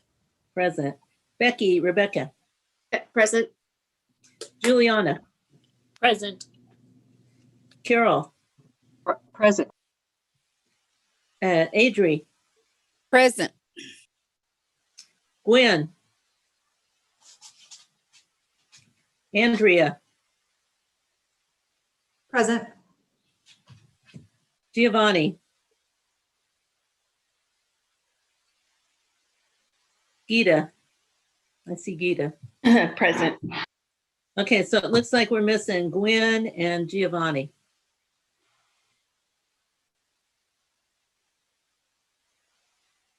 Well, Giovanni, it looks like it's on. Yeah. I see her on there. So Yeah, I believe Okay. she's here, just not talking yet. Okay, very good. I don't see Gwen. Do you see Gwen, Colton? Gwendolyn Lloyd? That one I don't see. Okay. All right. Okay, we're going to go on to the investigative committee and the chair is Rebecca Sander. Do you have a report for us? Yes, I do, Madam Chair. Today we do have action items. There's 6 statutes and a regulation to review. Okay, and before you read those, you have motions for those? Yes, I do. But I want to also ask the board, with these statutory changes, that's law changes. I need to ask the board if they would consider having legal counsel so that we knew for sure we were making the right move there with those motions. And instead of reading those and getting into the motion right now, if we could, if the board was okay with getting some legal counsel from that before we made determination on those regulations and statutes. Are you okay with that? Yes, absolutely.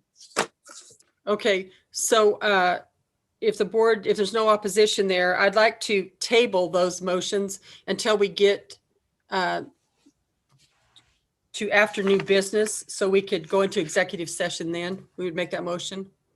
Is that agreeable? Is that okay, Carol? Can we do that? I think so. Okay, so any other reports you have for the? No, that was it. That was it. Okay, thanks for that. So I have it on the agenda and we'll go to executive session after we get new business done and we'll take care of that. And then we'll come back and do those motions and we'll be prepared for that. Great, thank you. Continuing Education Committee report, Juliana. Yes, we do have several motions, Madam Chair. I will ask Chelsea if she would read the motions for us. Sure. Is there a board member who would like to make the following motion? It was moved to proceed with beginning the withdrawal process for delinquent CNE providers. This is Juliana and I will make that motion. This is Adri. And I second. That's the motion in a second. Any discussion? Hearing none, all in favor say yes. Yes. Yes. Yes. Yes. Yes. Opposed say no. Any abstentions? That motion carries. There a board member who would like to make the following motion? It was moved to approve KAR 60-9-105 as written with recommendation to change the language to read 30 minutes or greater. This is Juliana. I would make that motion. This is Rebecca, board member. I'll second. We have a motion. Motion is a second. Any discussion? Hearing none, all in favor say yes. Yes. Yes. Opposed say no. Any abstentions? That motion carries. Is there a board member who would make the following motion? It was moved to approve KAR 60-9-106 as written with recommendation to remove, quote, will not be recognized in F5. This is Juliana and I will make that motion. Giovanni Cornell, second. There's a motion and a second. Any discussion? All in favor say yes. Yes. Yes. Yes. All opposed say no. Any abstentions? That motion carries. There a board member who would make the following motion. It was moved to approve KAR 60-9-107 as written with recommendation to remove the information regarding learning management systems. This is Juliana, and I will make that motion.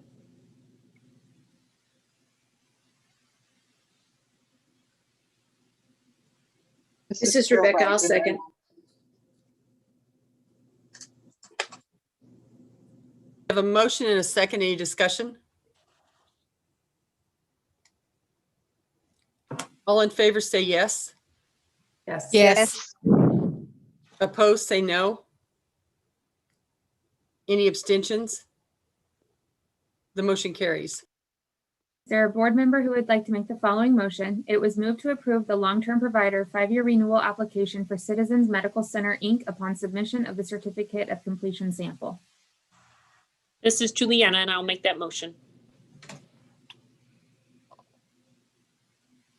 This is Rebecca. I'll second. A motion and a second. Any discussion? All in favor say yes. Yes. Yes. All opposed say no. Any abstentions? That motion carries. Is there a board member who would like to make the following motion? It was moved to approve the long-term provider 5-year renewal application for Fort Scott Community College. This is Juliana, and I'll make that motion. This is Andrea. I'll second. A motion is second. Any discussion?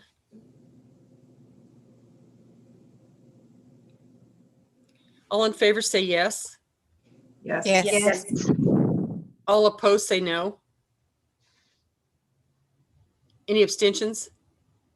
That motion carries. Is there a board member who would like to make the following motion? It was moved to approve the long-term provider 5-year renewal application for Greater Kansas City chapter of NAPNAP upon submission of the objectives listed individually on evaluation, adding brochures and bibliography to record-keeping policies, and editing the instructor statement to state, quote, twice the CNE instead of, quote, 2 hours of CNE. This is Juliana, and I will make that motion. This is Rebecca. I'll second. Motion is second. Any discussion? All in favor say yes. Yes. Yes. Yes. Opposed say no. Any abstentions? Motion carries. Is there a board member who would like to make the following motion? It was moved to approve the long-term provider 5-year renewal application for Memorial Health System. This is Juliana, and I'll make that motion. Giovanni Gonale, second. Motion is second. Any discussion? All in favor say yes. Yes. Yes. All opposed say no. Any abstentions? Motion carries. Is there a board member who would like to make the following motion? It was moved to approve the long-term provider 5-year renewal application for Optum Infusion Pharmacy upon submission of individual objectives listed on the evaluation for immunology. This is Juliana, and I'll make that motion. This is Carol. I'll second. A motion is second. Any discussion? All in favor say yes. Yes. Yes. Opposed say no. Any abstentions? Motion carries. This is the final motion for C&E Committee. Is there a board member who would like to make the following motion? It was moved to approve the long-term provider initial application for Debriefing the Frontlines, Inc. This is Juliana, and I'll make that motion.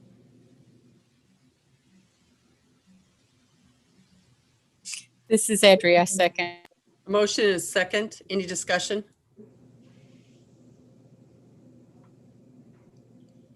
All in favor say yes. Yes. Yes. All opposed say no. Any abstentions? That motion carries. Thank you, Juliana. Thank you, Madam President. The next committee we have listed is APRN. That's Carol Bragdon. Thank you, Madam Chair. We do not have any motions. I'll just give a brief report on our meeting yesterday.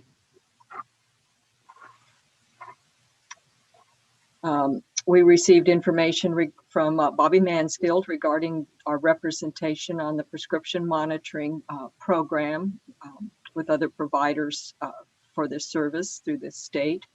Bobby indicated that the bill that had been proposed for funding of the PMP did not progress through the legislature this year.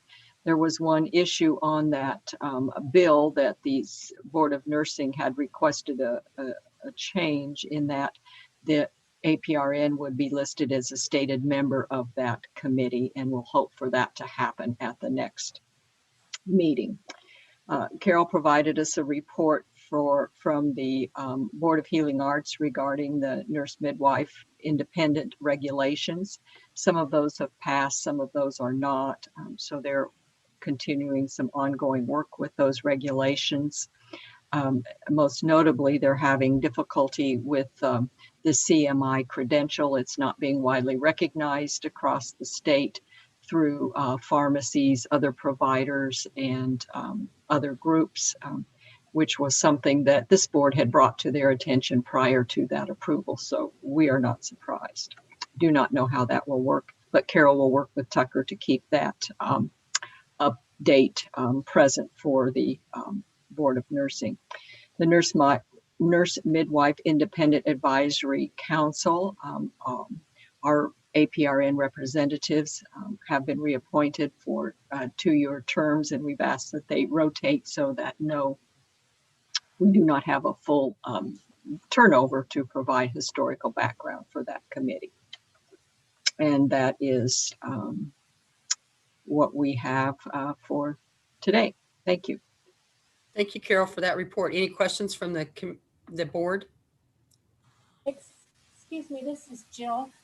We did make a motion yesterday as to what we were going to do for the term limits. Would you like me to read that, Carol? Thank you, Jill. I forgot that. Thank you for bringing that up. Yes, please. No problem.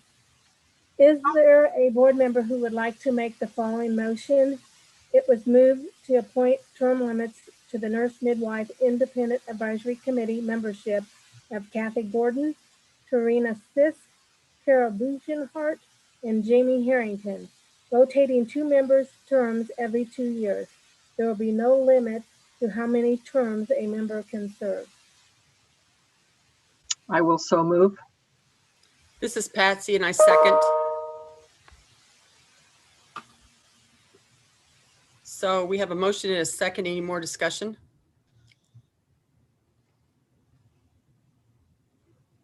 All in favor say yes. Yes. Yes.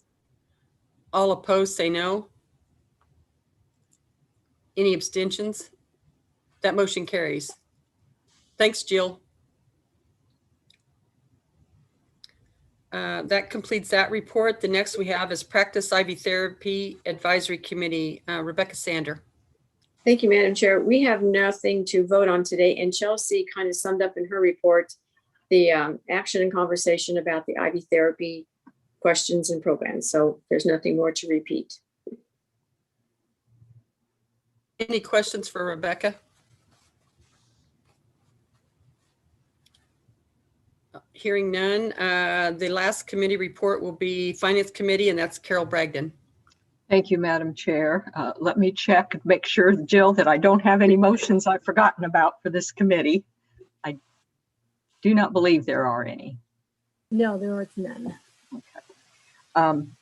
The committee reviewed the update on the budget process, and I'm pleased to report that our finances are in good shape and would refer you to the information in the committee packet for those of you who wish to review the budget. Our fee fund is strong, and we have enough funds for any emergencies that might come our way to the best of our abilities.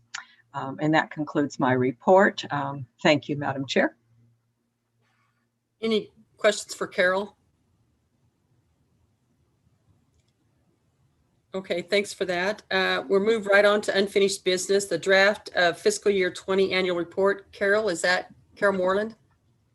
Yes, it is. Thank you, Madam President. This is Carol Moreland. And in the board packet, on page 12, you remember I brought to you last meeting that we wanted to redo the annual report format. And we've worked with Arthur Davis, and we're very excited about what they've brought to us. We just submitted the data and they put it all together. So it starts on page 12. You unfortunately don't see it in color here because it's a beautiful blue and just really strikes you and stuff like that. The only change that I know that we're kind of working on in this has to do with the licenses by county on page 23. I think that county map is going to look a little bit different. I don't know if Adrian, do you have any comments on that? I know you've been working on that, I think. Yes, Colton and I have been working with the vendor A.L. Davis, and we submitted an Excel sheet and explained to them how to make it formatted. So they're working on it. So the data that you see on this is not accurate at all, not for this portion. So I think that's the main thing that would be changing from what you have in front of you. So what we would like to do, if this is okay with you, if you have any comments or anything like that, then the next step would be, once we get that change made to the licensees by county, then is to post this on our website for being fiscal year 20. And then we will bring fiscal year 21 back to you in September, and then we should be on the right schedule. And so if you have any questions, comments. It's beautiful. It is, yeah. This is Carol. It is certainly more readable than the prior reports, so I expect our readable numbers will go up even better.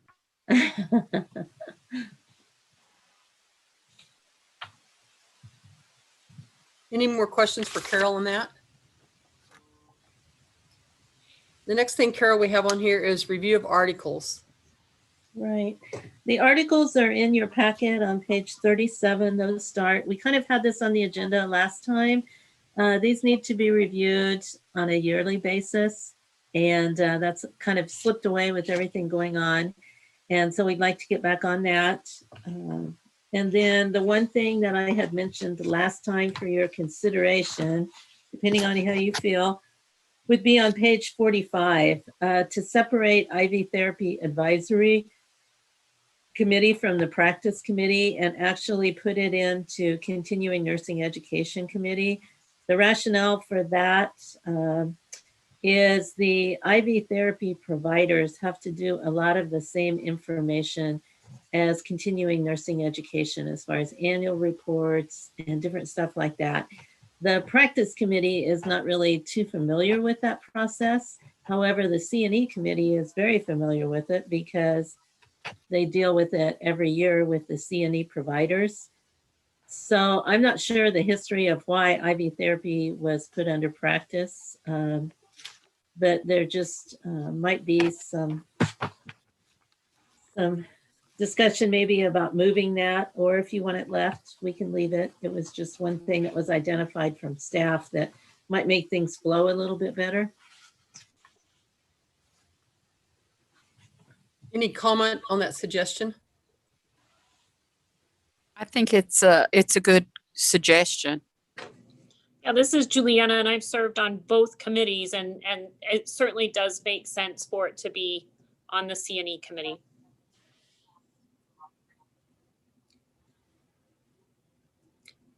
Do you need a motion? So Carol, do we need a motion to make that change? Well, yeah, we probably need a motion to change that. And then also to review the articles on an annual basis. And I think maybe Jill, do you have a motion about this or? Yes, I do. Okay, we kind of thought you might go this direction. Yeah. Is there a board member who would like to make the following motion? It was moved to approve the Kansas State Board of Nursing articles to transfer the IV Therapy Advisory Committee from the Practice IV Therapy Advisory Committee and add it to the CNE committee. Starting September 2021, the two committees will now be known as Practice Committee and CNE IV Therapy Advisory Committee. This is Adri Goldsmith, and I make the motion. Giovanni Gonale, second. Motion and a second. Any discussion? All in favor say yes. Yes. Yes. Yes. Opposed say no. Any abstentions? Motion carries. Thank you for that. You're welcome. And then it was just, is there a board member who would like to make the following motion? It was moved to approve the Kansas State Board of Nursing articles to be reviewed yearly.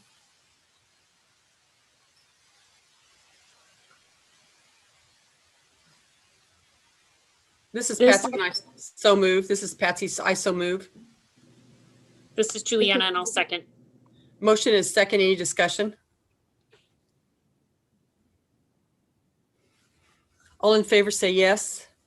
Yes. Yes. Yes. Yes. Opposed say no. Any abstentions? That motion carries. Anything else, Jill? Not at this time. Okay.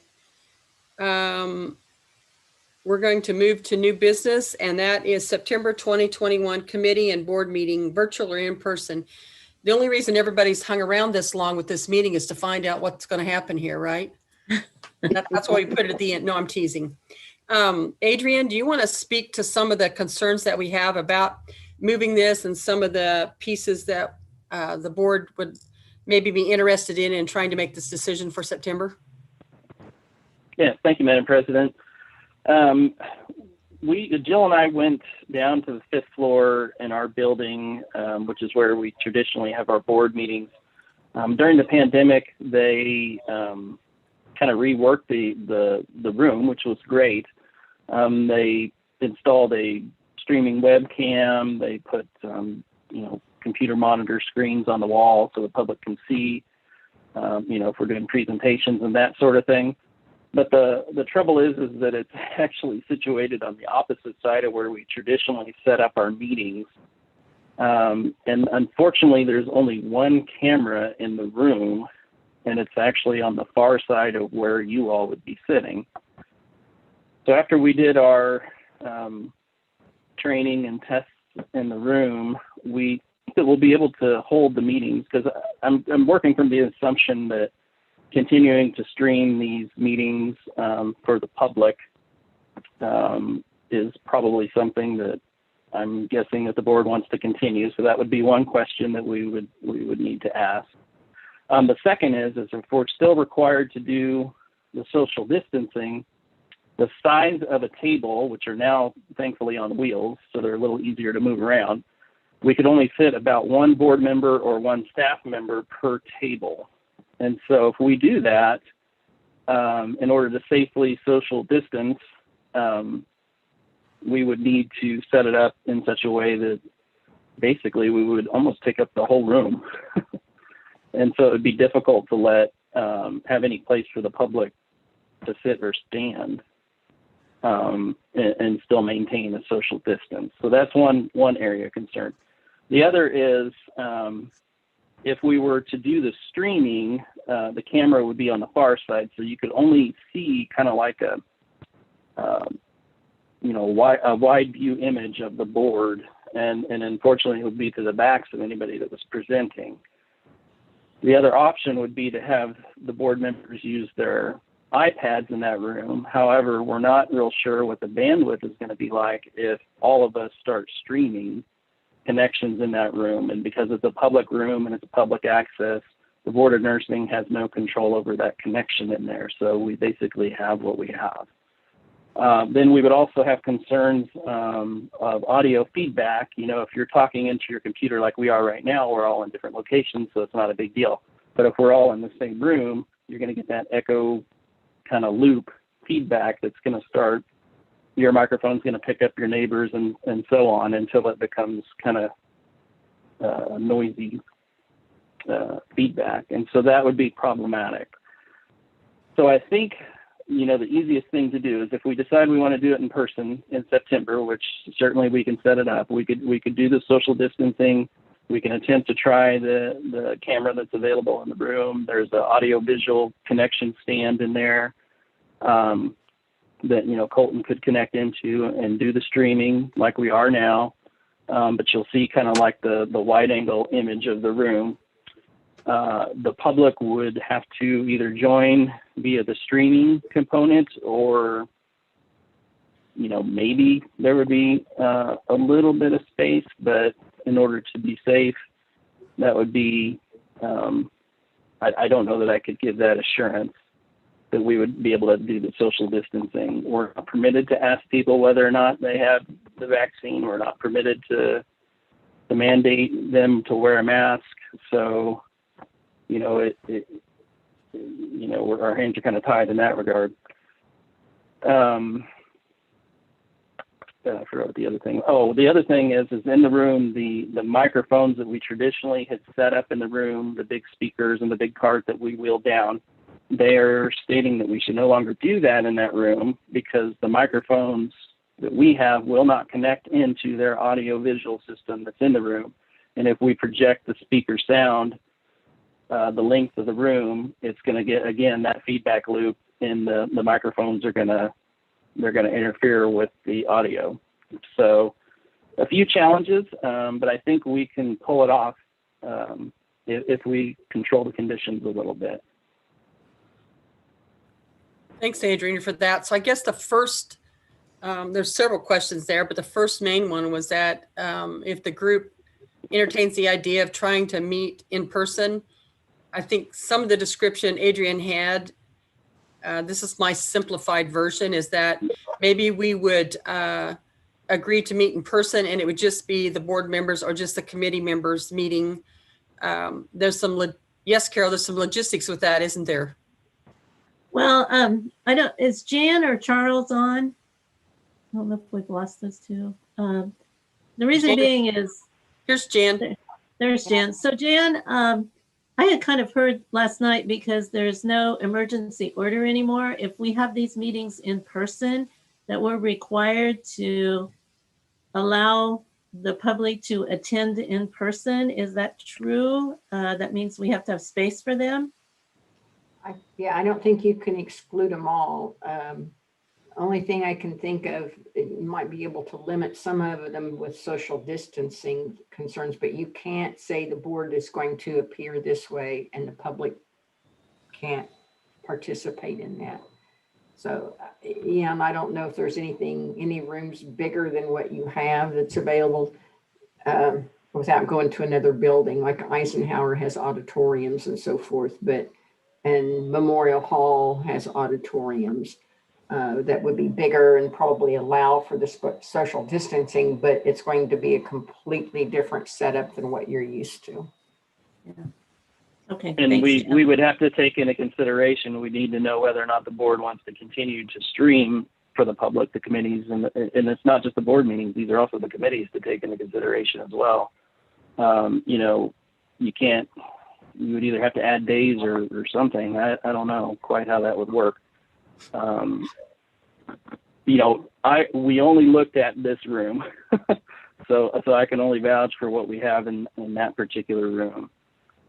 Also, the microphones are not an audio. I mean, you'll have to speak loudly when you're in that room, because the way they set it up, the microphones do not come over the speakers unless it is from somebody dialing in or joining via the web. So you'll just have to start speaking really loud in that room when we have our meetings.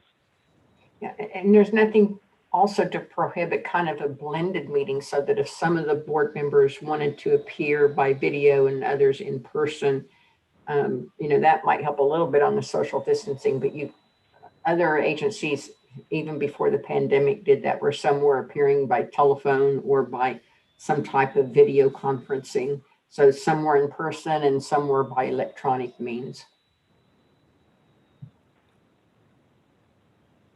we might be able to use the alternate room on the 5th floor. Would that be considered? I actually don't know whether or not there's a TV in that room or not, but there's the room that we have the executive sessions in that could potentially be a little bit of an overflow, or potentially up in our library, we could maybe stream in the meeting.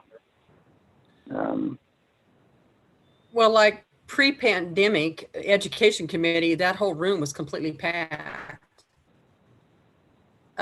So there's a lot of people that would entertain that. I don't know if you could stream it also. I don't know. Help me out with what the questions are we need to try to answer here from the board. Well, number one is whether we're interested in trying to meet in wanna person meet at all. Is that the first in one? person?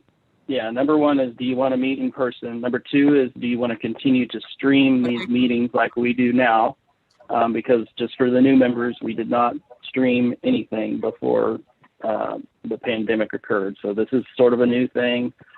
Just by looking at our board meeting right now, there's 30 people on. So, that's how many would need to potentially be in a meeting plus.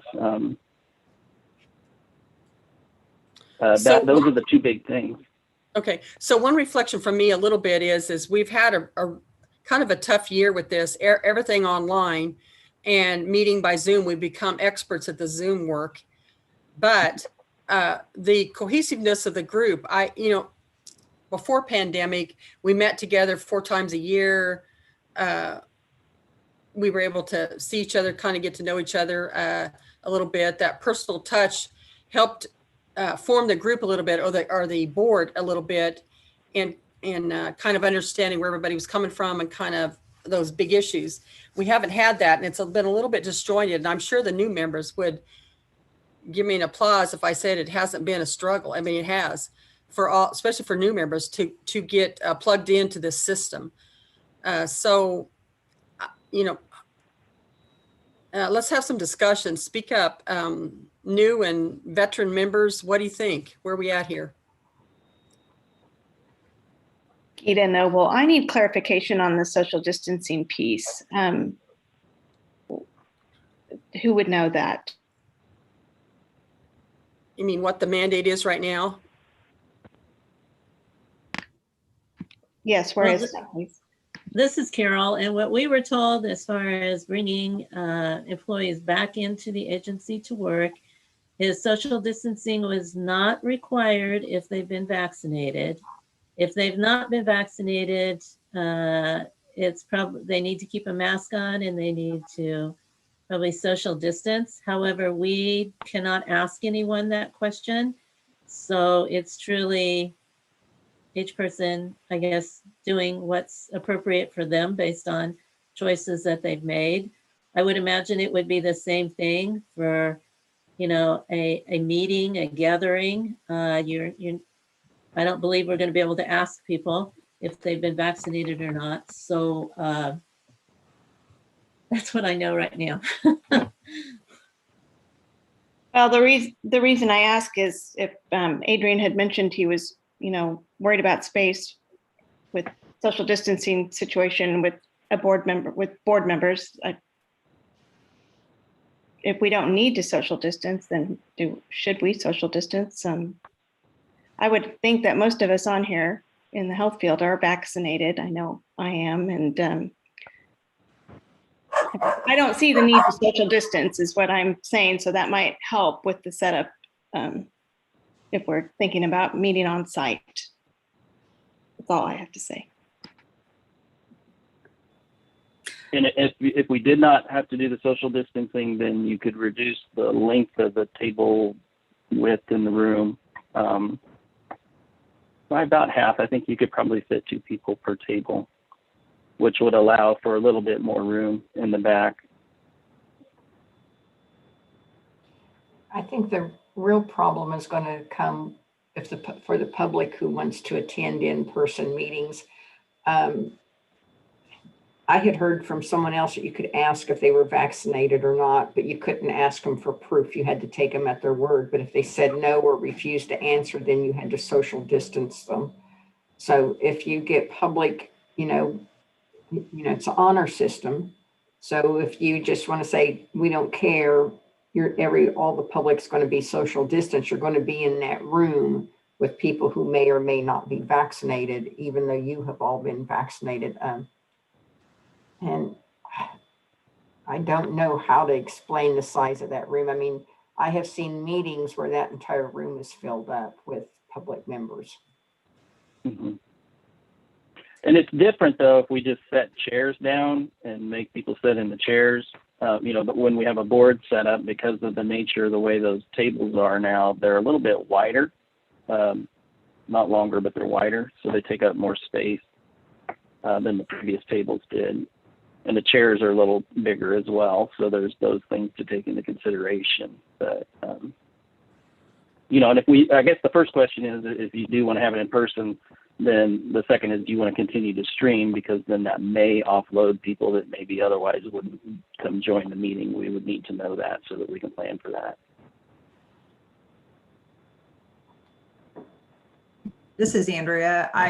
As a new member, I do appreciate all the things that Patsy said in terms of the challenges in joining without some of that personal interaction. Not that this board is different than all the other things that we're dealing with in real life, right? But I think I know for my organization, we've made attempts to now open up and are allowing staff to travel to outside meetings. You see that happening more often. I think if it were an option, it certainly is something that I would be interested in. But I think it does, if we were able to still stream the meetings, it sounds like today's a good example that, there are people that are interested, and there may be people who have now joined through the streaming version that maybe didn't ever attend in person, and it's opened it up some more. So, there may be people that may still opt to just stream in because that's more convenient for them, but we're encouraging public participation. So I would like to meet in person. I guess if it's a possibility, I certainly understand if it doesn't seem feasible in September. I don't think,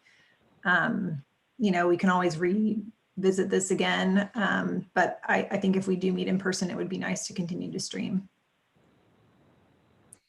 I want to go back to meeting in person and kind of ducktailing off of what Patsy's observations were about. It seems like the room is the fullest during the academic school year because the audience is composed more of nursing educators, the programs that were up for, reapproval, those kinds of scenarios. That's when I saw the rooms the fullest. The other parts of the audience were people that just wanted to get updates. So if we streamed in addition to live board, and those people just show up for updates, they might be very interested in streaming those meetings only instead of driving all the way down there to sit through there just to get updates. And then leave the room open for more seating for those programs who are on the agenda who do want to come live and have the opportunity to speak. So I kind of like that idea of continuing to stream them. That's a good idea. But I still want to go back to the live meetings, like Patsy said. Rebecca, I think another time when you saw a large audience was when there were legislative issues, such as when the compact was on there and the ARMP statutes were on there. That also brings a lot of people in because they want to have comment on those statutes that's pending or proposed or whatever, whether they're the boards or by some association. So yeah. So Jan, would it work on those days where we didn't, we got more than we anticipated on the agenda because we did have two scenarios like that, where we do have conflicting legislation and program reviews that we could spill into the other room? Could they spill into that other room and still be there live? You would. Would that not work? Well, if they can't see the board, that's not the same as being in person with the board. And so you'd have to put some kind of, you could have a spillover room where they could have a monitor to watch it and so forth. Yeah. But it would not be the same as being in person. I don't think you could count it as in person. Well, I know you're right. And I agree with you. If I was there and I wanted my time, and I was in the other room, I don't think that's right now. I think not every board right. is struggling with this. The larger the board, the harder it is. And I know one board, well, they're in a private building, and that they have two very large conference rooms, and so they can hold theirs in those large conference rooms and have the ability to spread out. And they're probably maybe 3 times of what the size of what you've used on 5th floor. So, Wow. so there's maybe rooms out there, but whether or not they're going to be available, I don't know. Right. And whether or not they would work for you to be able to stream to the public. Is it possible to do the committee meetings in person, but do the second day when we would all be present on the web? Anything's possible, but I guess I would almost say do it in reverse. Do the committees via the web and the board in person, but because that's where the actions come together, and it typically has less attendance as well. I mean, like Patsy said, the education committee is usually bigger than the board meeting. There's a lot of people who show up to that one. Yeah.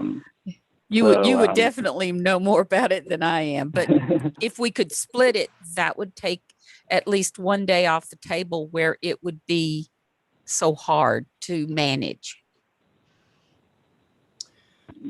And we have to staff those too and support the tech and the flow of the meeting, you know, all of that's going on too. So, and just another item for consideration, and I guess this would be for the AAGs to determine that, you know, the script that you guys are reading is all geared towards just being online, where if it has a in-person and online component, would you stop the meeting if there was a technical issue? You know, I don't know how Jan, you and Charles would have to rewrite that, I would think, for us. But Well, you heard what I said about meeting in person, and I'm from a different generation than some of you are. So I like to be in person. That's how I function well. I like to read the body language of the group. I can't do that very well on Zoom. So I like the interaction. Have I learned to function in these last how many months differently? Yes, of course. But I just like the group that's here now. If we had an option for you to be in person, would you be able to make the trip? I mean, never before have we asked that question, because before pandemic, we all drove to Topeka and met in person. That was the expectation. Yes, there was some call-in on some committees sometimes on the board, but not very often. Most of us met face-to-face. So would you be able to come? Would you be able to support that for a couple days in Topeka, whatever it took? Or would that be a burden now that we're in a different era than we were pre-pandemic?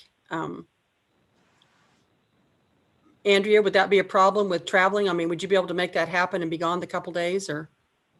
Sure. I mean, I feel like that was, you know, at the time for myself when I joined the board, I feel like that was the commitment that was made. So sure, it would be more convenient at time, you know, with sometimes committee meetings or whatnot. Yeah, that adds to convenience, but I think, you know, that was made. How about the rest of the group? I don't really want to try to work really hard to build something for in person when that might not be an option for some, and they just don't feel like that's what they need to do. Gita, how about you? You're there. I feel strongly that we meet in person. And I think if we can maybe allow for a hybrid piece to happen, you know, if those who can't, or kind of like Carol's work situation options that she had for staff members, perhaps we could adopt something similar for the board and committee members. But I would like to come back on site. It would be great. Thanks for that. How about Giovanni? You're clear out here in Garden City, so how about you? Yes, Patsy, I would love to meet in person so that I would be able to make any arrangements. Okay. I appreciate that commitment, because that is a lot. How about Audrey? What do you think? There I am. I'm local. And again, that was the expectation, and I will do as the board. And I'd like to meet everybody. Yeah. Okay, so with that information, it looks like we'd like to try to meet in person. Carol, Adrian, where do we go from here? Streaming, does anybody have an opposition to whether we stream or have that option still available to participants? Are we okay with still having some of that going on if we can make that happen? No opposition there. So Adrian, I guess, Carol, I guess we want to try to meet in person and we're okay with the streaming. That's a general consensus here.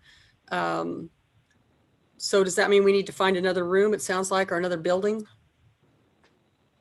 Madam President, this is Carol. I think probably a couple things need to happen.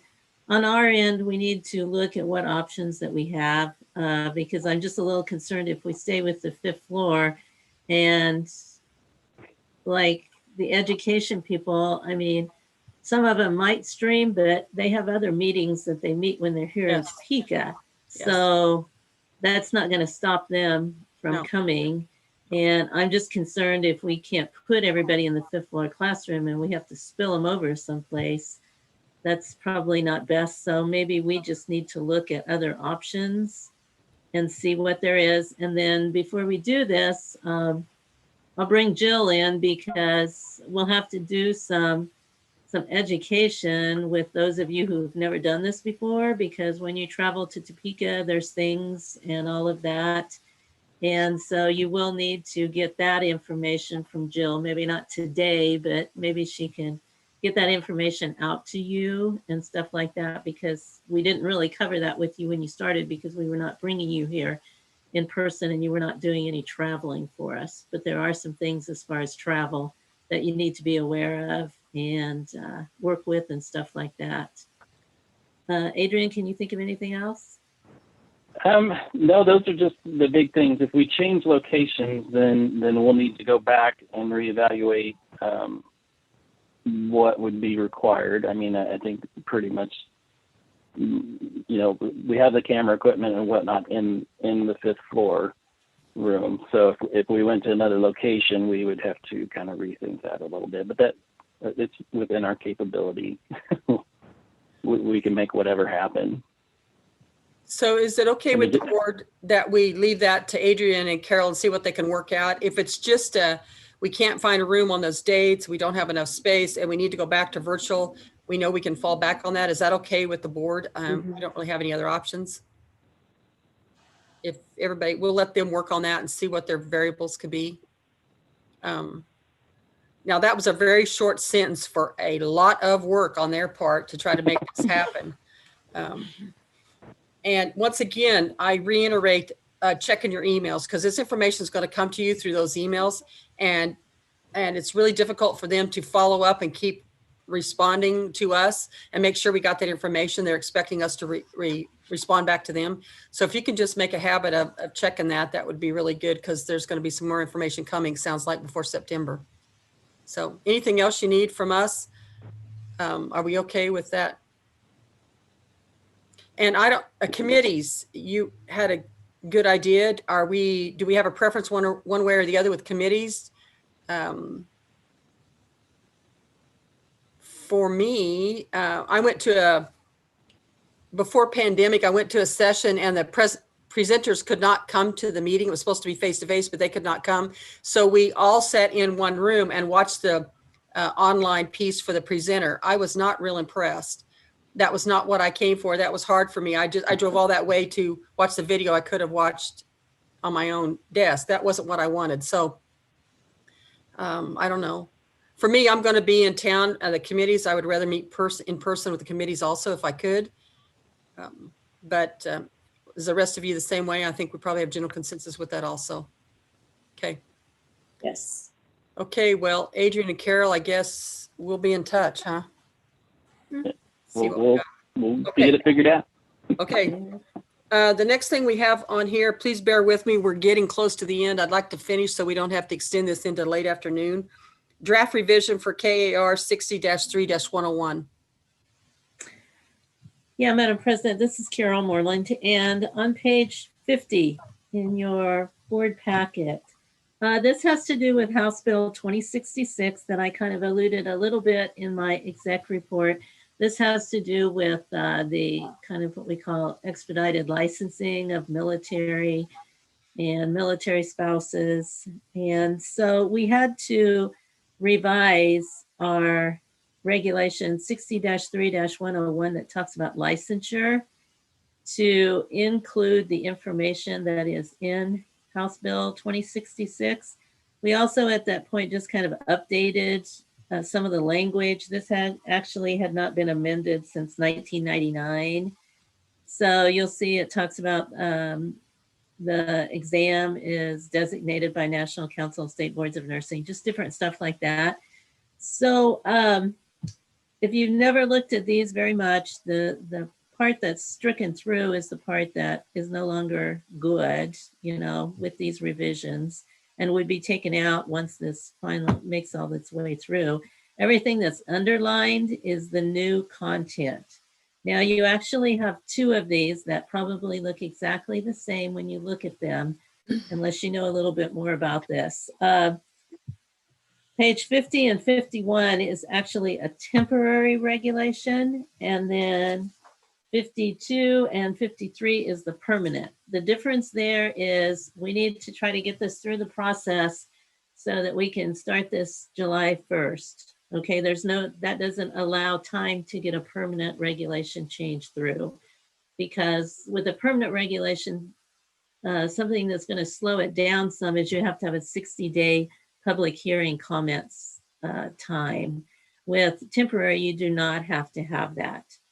And so I actually started these through the process because, you know, from now until July 1st is what, a couple of weeks maybe, or something like that. So this was started through a couple of weeks ago, and knowing that, you know, I can certainly make any changes that I need to, but I wanted to get it started through the process.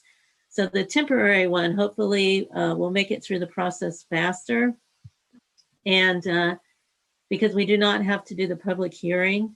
And then the temporary one's good for, I believe, 120 days. And hopefully by that point, then the permanent one will have also made it through, because they're exactly the same. So if something doesn't pass in the temporary one, we can certainly change it in the temporary one, but change it in the permanent one too. The only way that you know the difference is the very last line on both of them. One of them will say amended T for temporary, and then the other one says amended P for permanent. That's the only thing that you're going to see different. So if you see something in here that you have questions about or you think needs to be changed, I did put the House bill in my exec report, if you want to look at that. I mean, I don't know if you want me to go through all of these, but it pretty well follows the House bill, but I will need you to vote to approve both of these once we get to that point. But certainly if you have any questions or anything.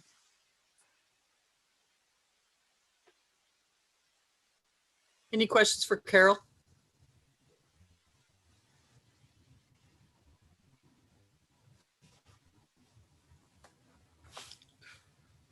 Jill, do you have a motion then? Yes. Is there a board member who would like to make the following motion? It was moved to approve the temporary draft revisions of KAR 60-3-101 as written. This is Rebecca, board member. I so move. This is Andrea. I'll second. A motion is second. Any discussion? All in favor say yes. Yes. Yes. Yes. Opposed say no. Any abstentions? That motion carries. Is there a board member who would like to make the following motion? It was moved to approve the permanent draft revisions of KAR 60-3-101 as written. This This is is Rebecca. Rebecca. Make that motion. I have a motion. Do I have a second? This is Rebecca. I'll second. Motion is second. Any discussion? Hearing none. All in favor say yes. Yes. Yes. Opposed say no. Any abstentions? That motion carries. This is Janet. Can I ask a question? As Carol can attest to, that it's rare that a regulation gets approved first time through, typically the Department of Administration is going to tweak it for the style that they want. Then it comes over to legal, and they're going to perhaps want you to make adjustments to make it clearer or whatever. Do you have a process in place? Say it's, I know if the Department of Administration tweaks it, then that's not such a big issue because it doesn't affect hopefully any legality. But do you have a process in place then where staff then can make changes to the statute, to the regulation, so that it can be passed for legality by the AG's office? Or does it go clear back to committee or to somewhere else or to the whole board before they can make those changes? Because I was going to say, what you might want to do is to have staff and one board member be able to work on amendments so that they can get passed through the process rather than having to, because that's just going to slow it down. If there's issues on legality and Carol needs to have a board member or something to help to assist with her in making amendments, you might want to consider a motion of a board member to work with Carol on getting any changes necessary to get it through the process of approval. Well, this is Patsy, and I would volunteer to be the board member to be able to help do that. So do we need a motion? I think, yeah, so that they've got the authority then to work on the amendments so that we don't have to wait till September to bring it back to the board in case something is asked to be changed. So I guess we would entertain a motion so that Jill could get it written down, right? Yeah, something like this. Board member that would like to make a motion to give the authority to board member Patsy Zeller and Carol Moreland to make any necessary amendments for approval of the regulation during the process. This is Adri Goldsmith. I make that motion. Giovanni Gonell, second. Motion is second. Any discussion? All in favor, If say I could- yes. I'm sorry. If I could read that just to make sure I have everything down as to what Jan suggested. That'd be great. It was moved to give authority to Patsy Zeller to work with Carol Moreland to make any necessary amended on KAR 60-3-101 regulations for approval. Will that work? Or Yeah, did I get I everything? think to make any necessary amendments for approval. To make any necessary amendments for approval. Oh. And then that was, who was the one that made the first motion? Was it Audrey. Audrey? Okay. And then I got Giovanni for the second. Okay. Thank Okay. you. So thanks for the clarification, Jill. Yes. So we have a motion second, and we were ready for discussion. If there's none, all in favor say yes. Yes. Yes. Yes. All opposed say no. Any abstentions? That motion carries. Thanks, Jan. Okay, are we good with that, Carol? Do we need anything else there? No, I'm fine. Thank you very much.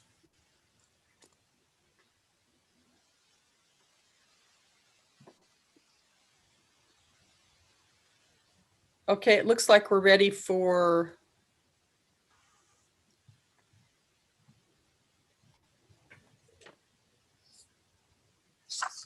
it looks like my internet is struggling just a little bit. I think we're ready for executive session. How long do we think we're going to need for that?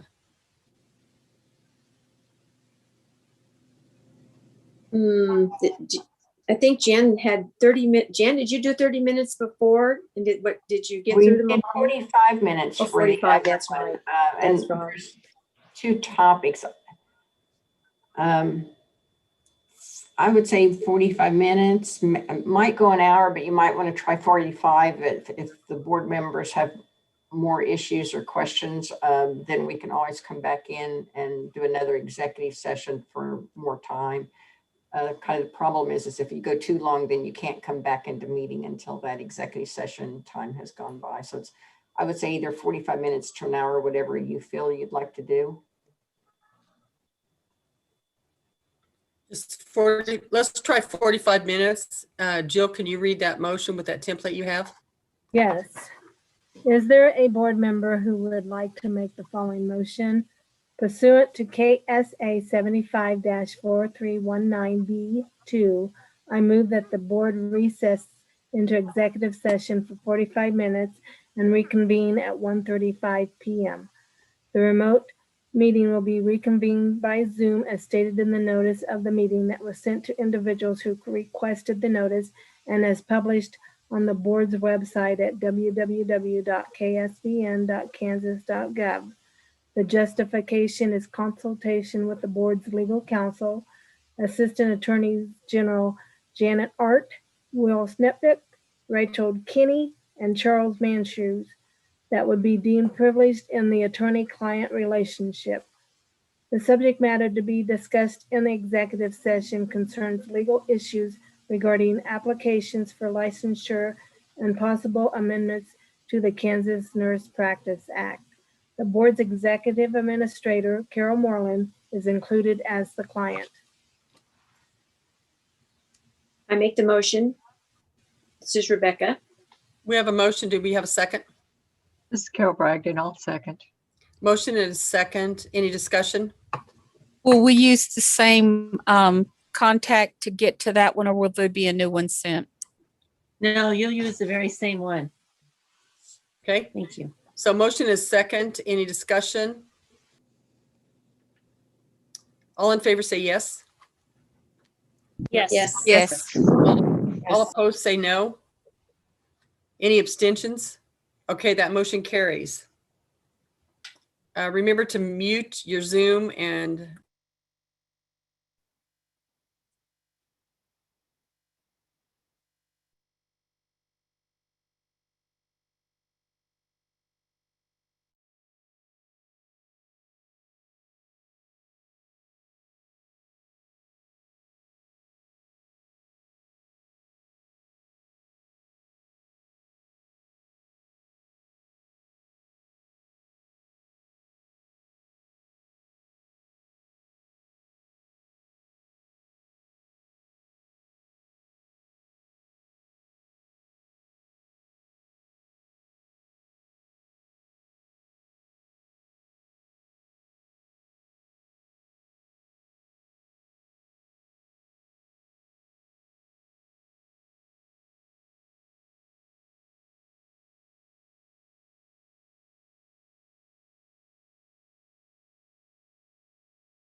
Okay, this is Patsy. We're back to the Zoom meeting.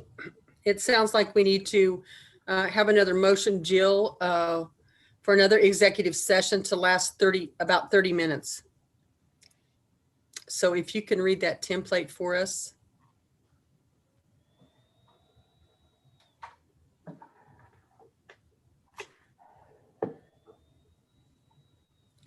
Jill, you're muted. Jill, Sorry you're about muted. that. Okay. Pursuant to KSA 75-4319B2, I move that the board recess into executive session for another, I'm sorry, Patsy, do you say 30 minutes or 45 minutes? I think we said 30 minutes. For 30 minutes and reconvene at 2:05. The remote meeting will be reconvened by Zoom as meeting, and the notice of the meeting that was sent to individuals who requested the notice and is published on the board's website at www.ksbn.kansas.gov. The justification is consultation with the board's legal counsel, Assistant Attorney General Janet Art, Will Snepnick, Rachel Kinney, and Charles Manchu. That would be deemed privileged in the attorney-client relationship. The subject matter to be discussed in the executive session concerns legal issues regarding applications for licensure and possible amendments to the Kansas Nurse Practice Act. The board's executive administrator, Carol Moreland, is included as the client. This is Patsy and I so move. Okay. This is Rebecca. I will second. Motion is second. Any discussion? All in favor say yes. Yes. Yes. Yes. All opposed say no. Any abstentions? Okay, that motion carries. Same number, same event. Thank you. You're welcome.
Okay, this is Patsy. I guess we're back to the open meeting on Zoom.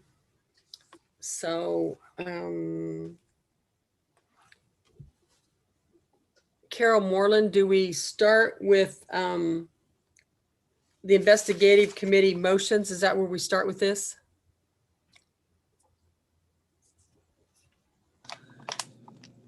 Yes, I believe so, because they came out of committee and you tabled them, so. Well, Patsy, what about KAR 60-3-110, which we did not, have to talk about, but it's also in the packet, isn't it? The unprofessional conduct, which is a regulation. It's not a statute anyway, right? Okay. So that And the won't be- regulations are right. It won't be included in this comp we're going to approve right now because we covered them. You could keep the regulation with the rest of it, or if you want to move forward with the changes to the regulation, you could go ahead and do that. And kind of like what you did with your other temporary permanent regs. See if there's any language in there that you want to change or give, like we did before, authority to like Carol and Patsy to work on making any necessary changes that would be needed for to pass, get approval from everything, especially on legality. Okay. So the motions, the way they're previously written, will those work? Is that what we deal with today, or do we need to reconstruct something?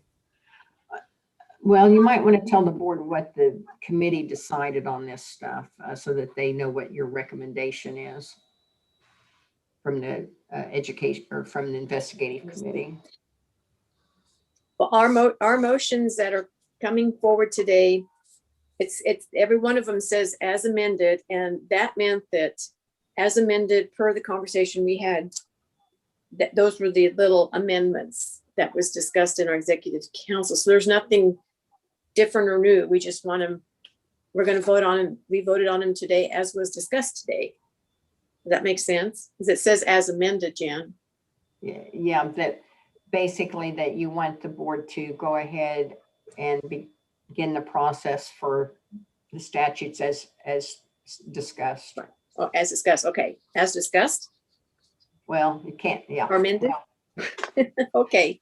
That wasn't discussed in executive, that was discussed in executive session. So, but as amended by the education, or I keep saying investigative committee. Okay. By amended by the investigative committee. Okay. So somebody has those pre-written, correct? Is that Chelsea? Victoria. No. Victoria? Victoria, sorry. Yeah. Skip right over. I do have some pre-written. I guess I want to make sure before I start reading them, do I need to make changes, Becky? I think I sent them to you too, or is what I had okay to go ahead with? Okay. Jen, do we have to put by the investigative committee on the motion, or is that just assumed because it came from our committee? Well, because what was in the packet didn't have the amendments that the investigative committee is recommending, I think you just say as recommended by the investigative committee. Okay. As recommended by the investigative committee then, Victoria. That makes sense because that's what we want. Yeah. We just didn't have time to go through all the formal of making a whole new draft. Okay, so Victoria, I think we're ready for you to read those motions. Okay. Is there a board member who would like to make the following motion? It was moved to approve KSA 65-1120 as recommended by the investigative committee. Madam Chair, I so move. This is Juliana. I'll second. So we have a motion and a second. Any discussion? All in favor say yes. Yes. Yes. Yes. Yes. Opposed say no. Any abstentions? That motion carries. Is there a board member who would like to make the following motion? It was moved to approve KSA 65-1120A as recommended by the investigative committee. This is Rebecca. I so move. Giovanni Gonell, second. Motion is second. Any discussion? All in favor say yes. Yes. Yes. Yes. Opposed say no. Any abstentions? Motion carries. Is there a board member who would like to make the following motion? It was moved to approve KSA 65-1121A as recommended by the investigative committee. This is Rebecca. I so move.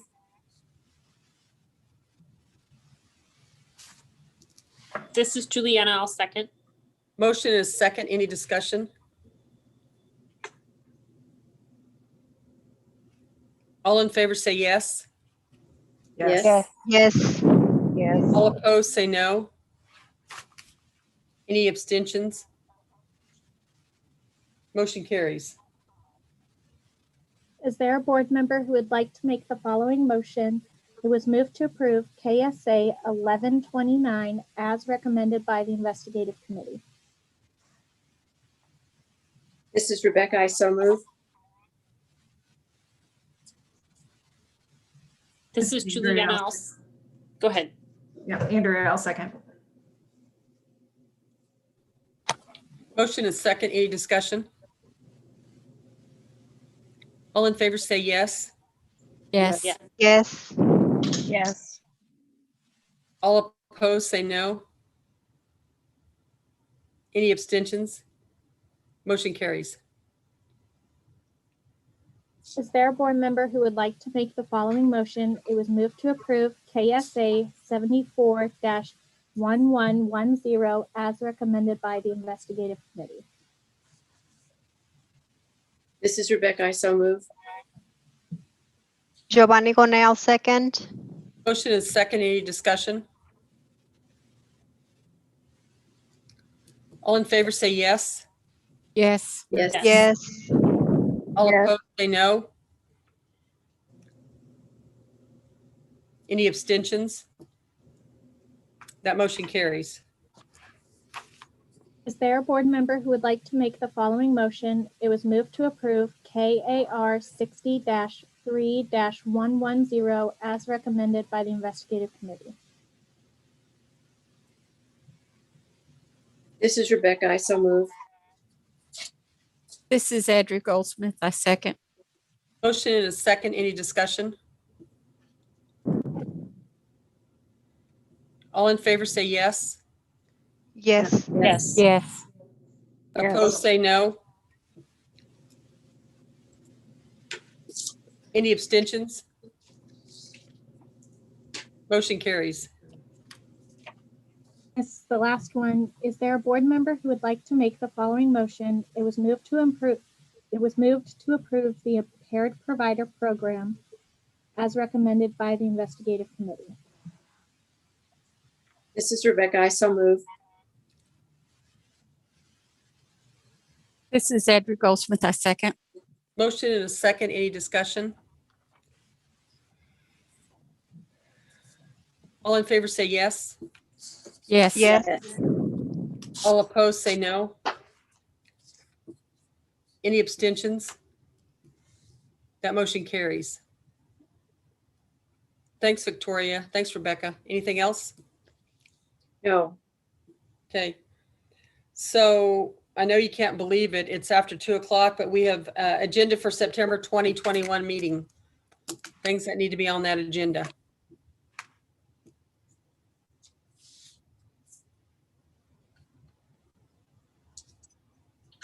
I'm assuming you're going to want to add probably maybe to review the final version of all of these different things and a report back from Carol on whatever she's done or any kind of feedback that they've gotten.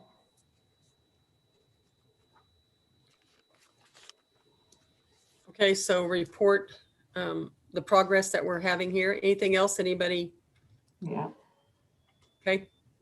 And that way, if it's on your agenda, the public will know also if they want to make any public comment on it, that, they need to be there at the September meeting. And it would be part of the packet and on your website so they can actually see what the proposed final language is going to look like. Okay, do we have that? Are we good, Carol? I think so. We also need the fiscal year 21 annual report draft.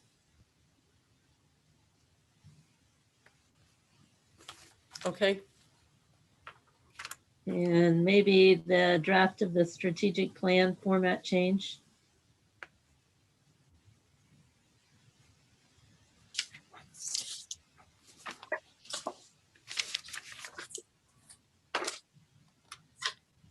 Anything else that we need to write down for the agenda for September of 21?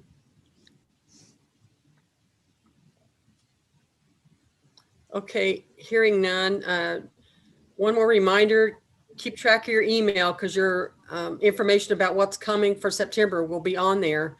If you're having some trouble with that, please let Adrian or Colton know so they can help you figure that out sooner than later, so we can get that taken care of. So anything else that the group wants to share before we adjourn? I just had a quick question. Can we assume that the plan currently, unless we hear differently, is to try to meet in person in September? Just want to work out those details. I think we can assume that for now, depending on the place. If there's not a large enough facility that's open to us for those meeting dates, then we're going to have some trouble. But other than that, we'll get some correspondence from Jill about reimbursement for travel and that type of thing. That's what Carol was talking about. That's new to the new members. Right. So I think watch the email for any updates, correct? Yes, I'll be sending out an email on that. So. Memo, okay. Okay, do we have to have a motion to adjourn or can we just be happy we got here? We can just be happy that we got here. Okay. No further business, you can just end the meeting. Adjourn it. I truly appreciate your help today. I know it's long and involved and there's some major issues that we need to be very attentive to, and it takes some effort to do that for this many hours. I appreciate your help. So I guess we'll end the meeting. Thank you very much. Thank you. Bye.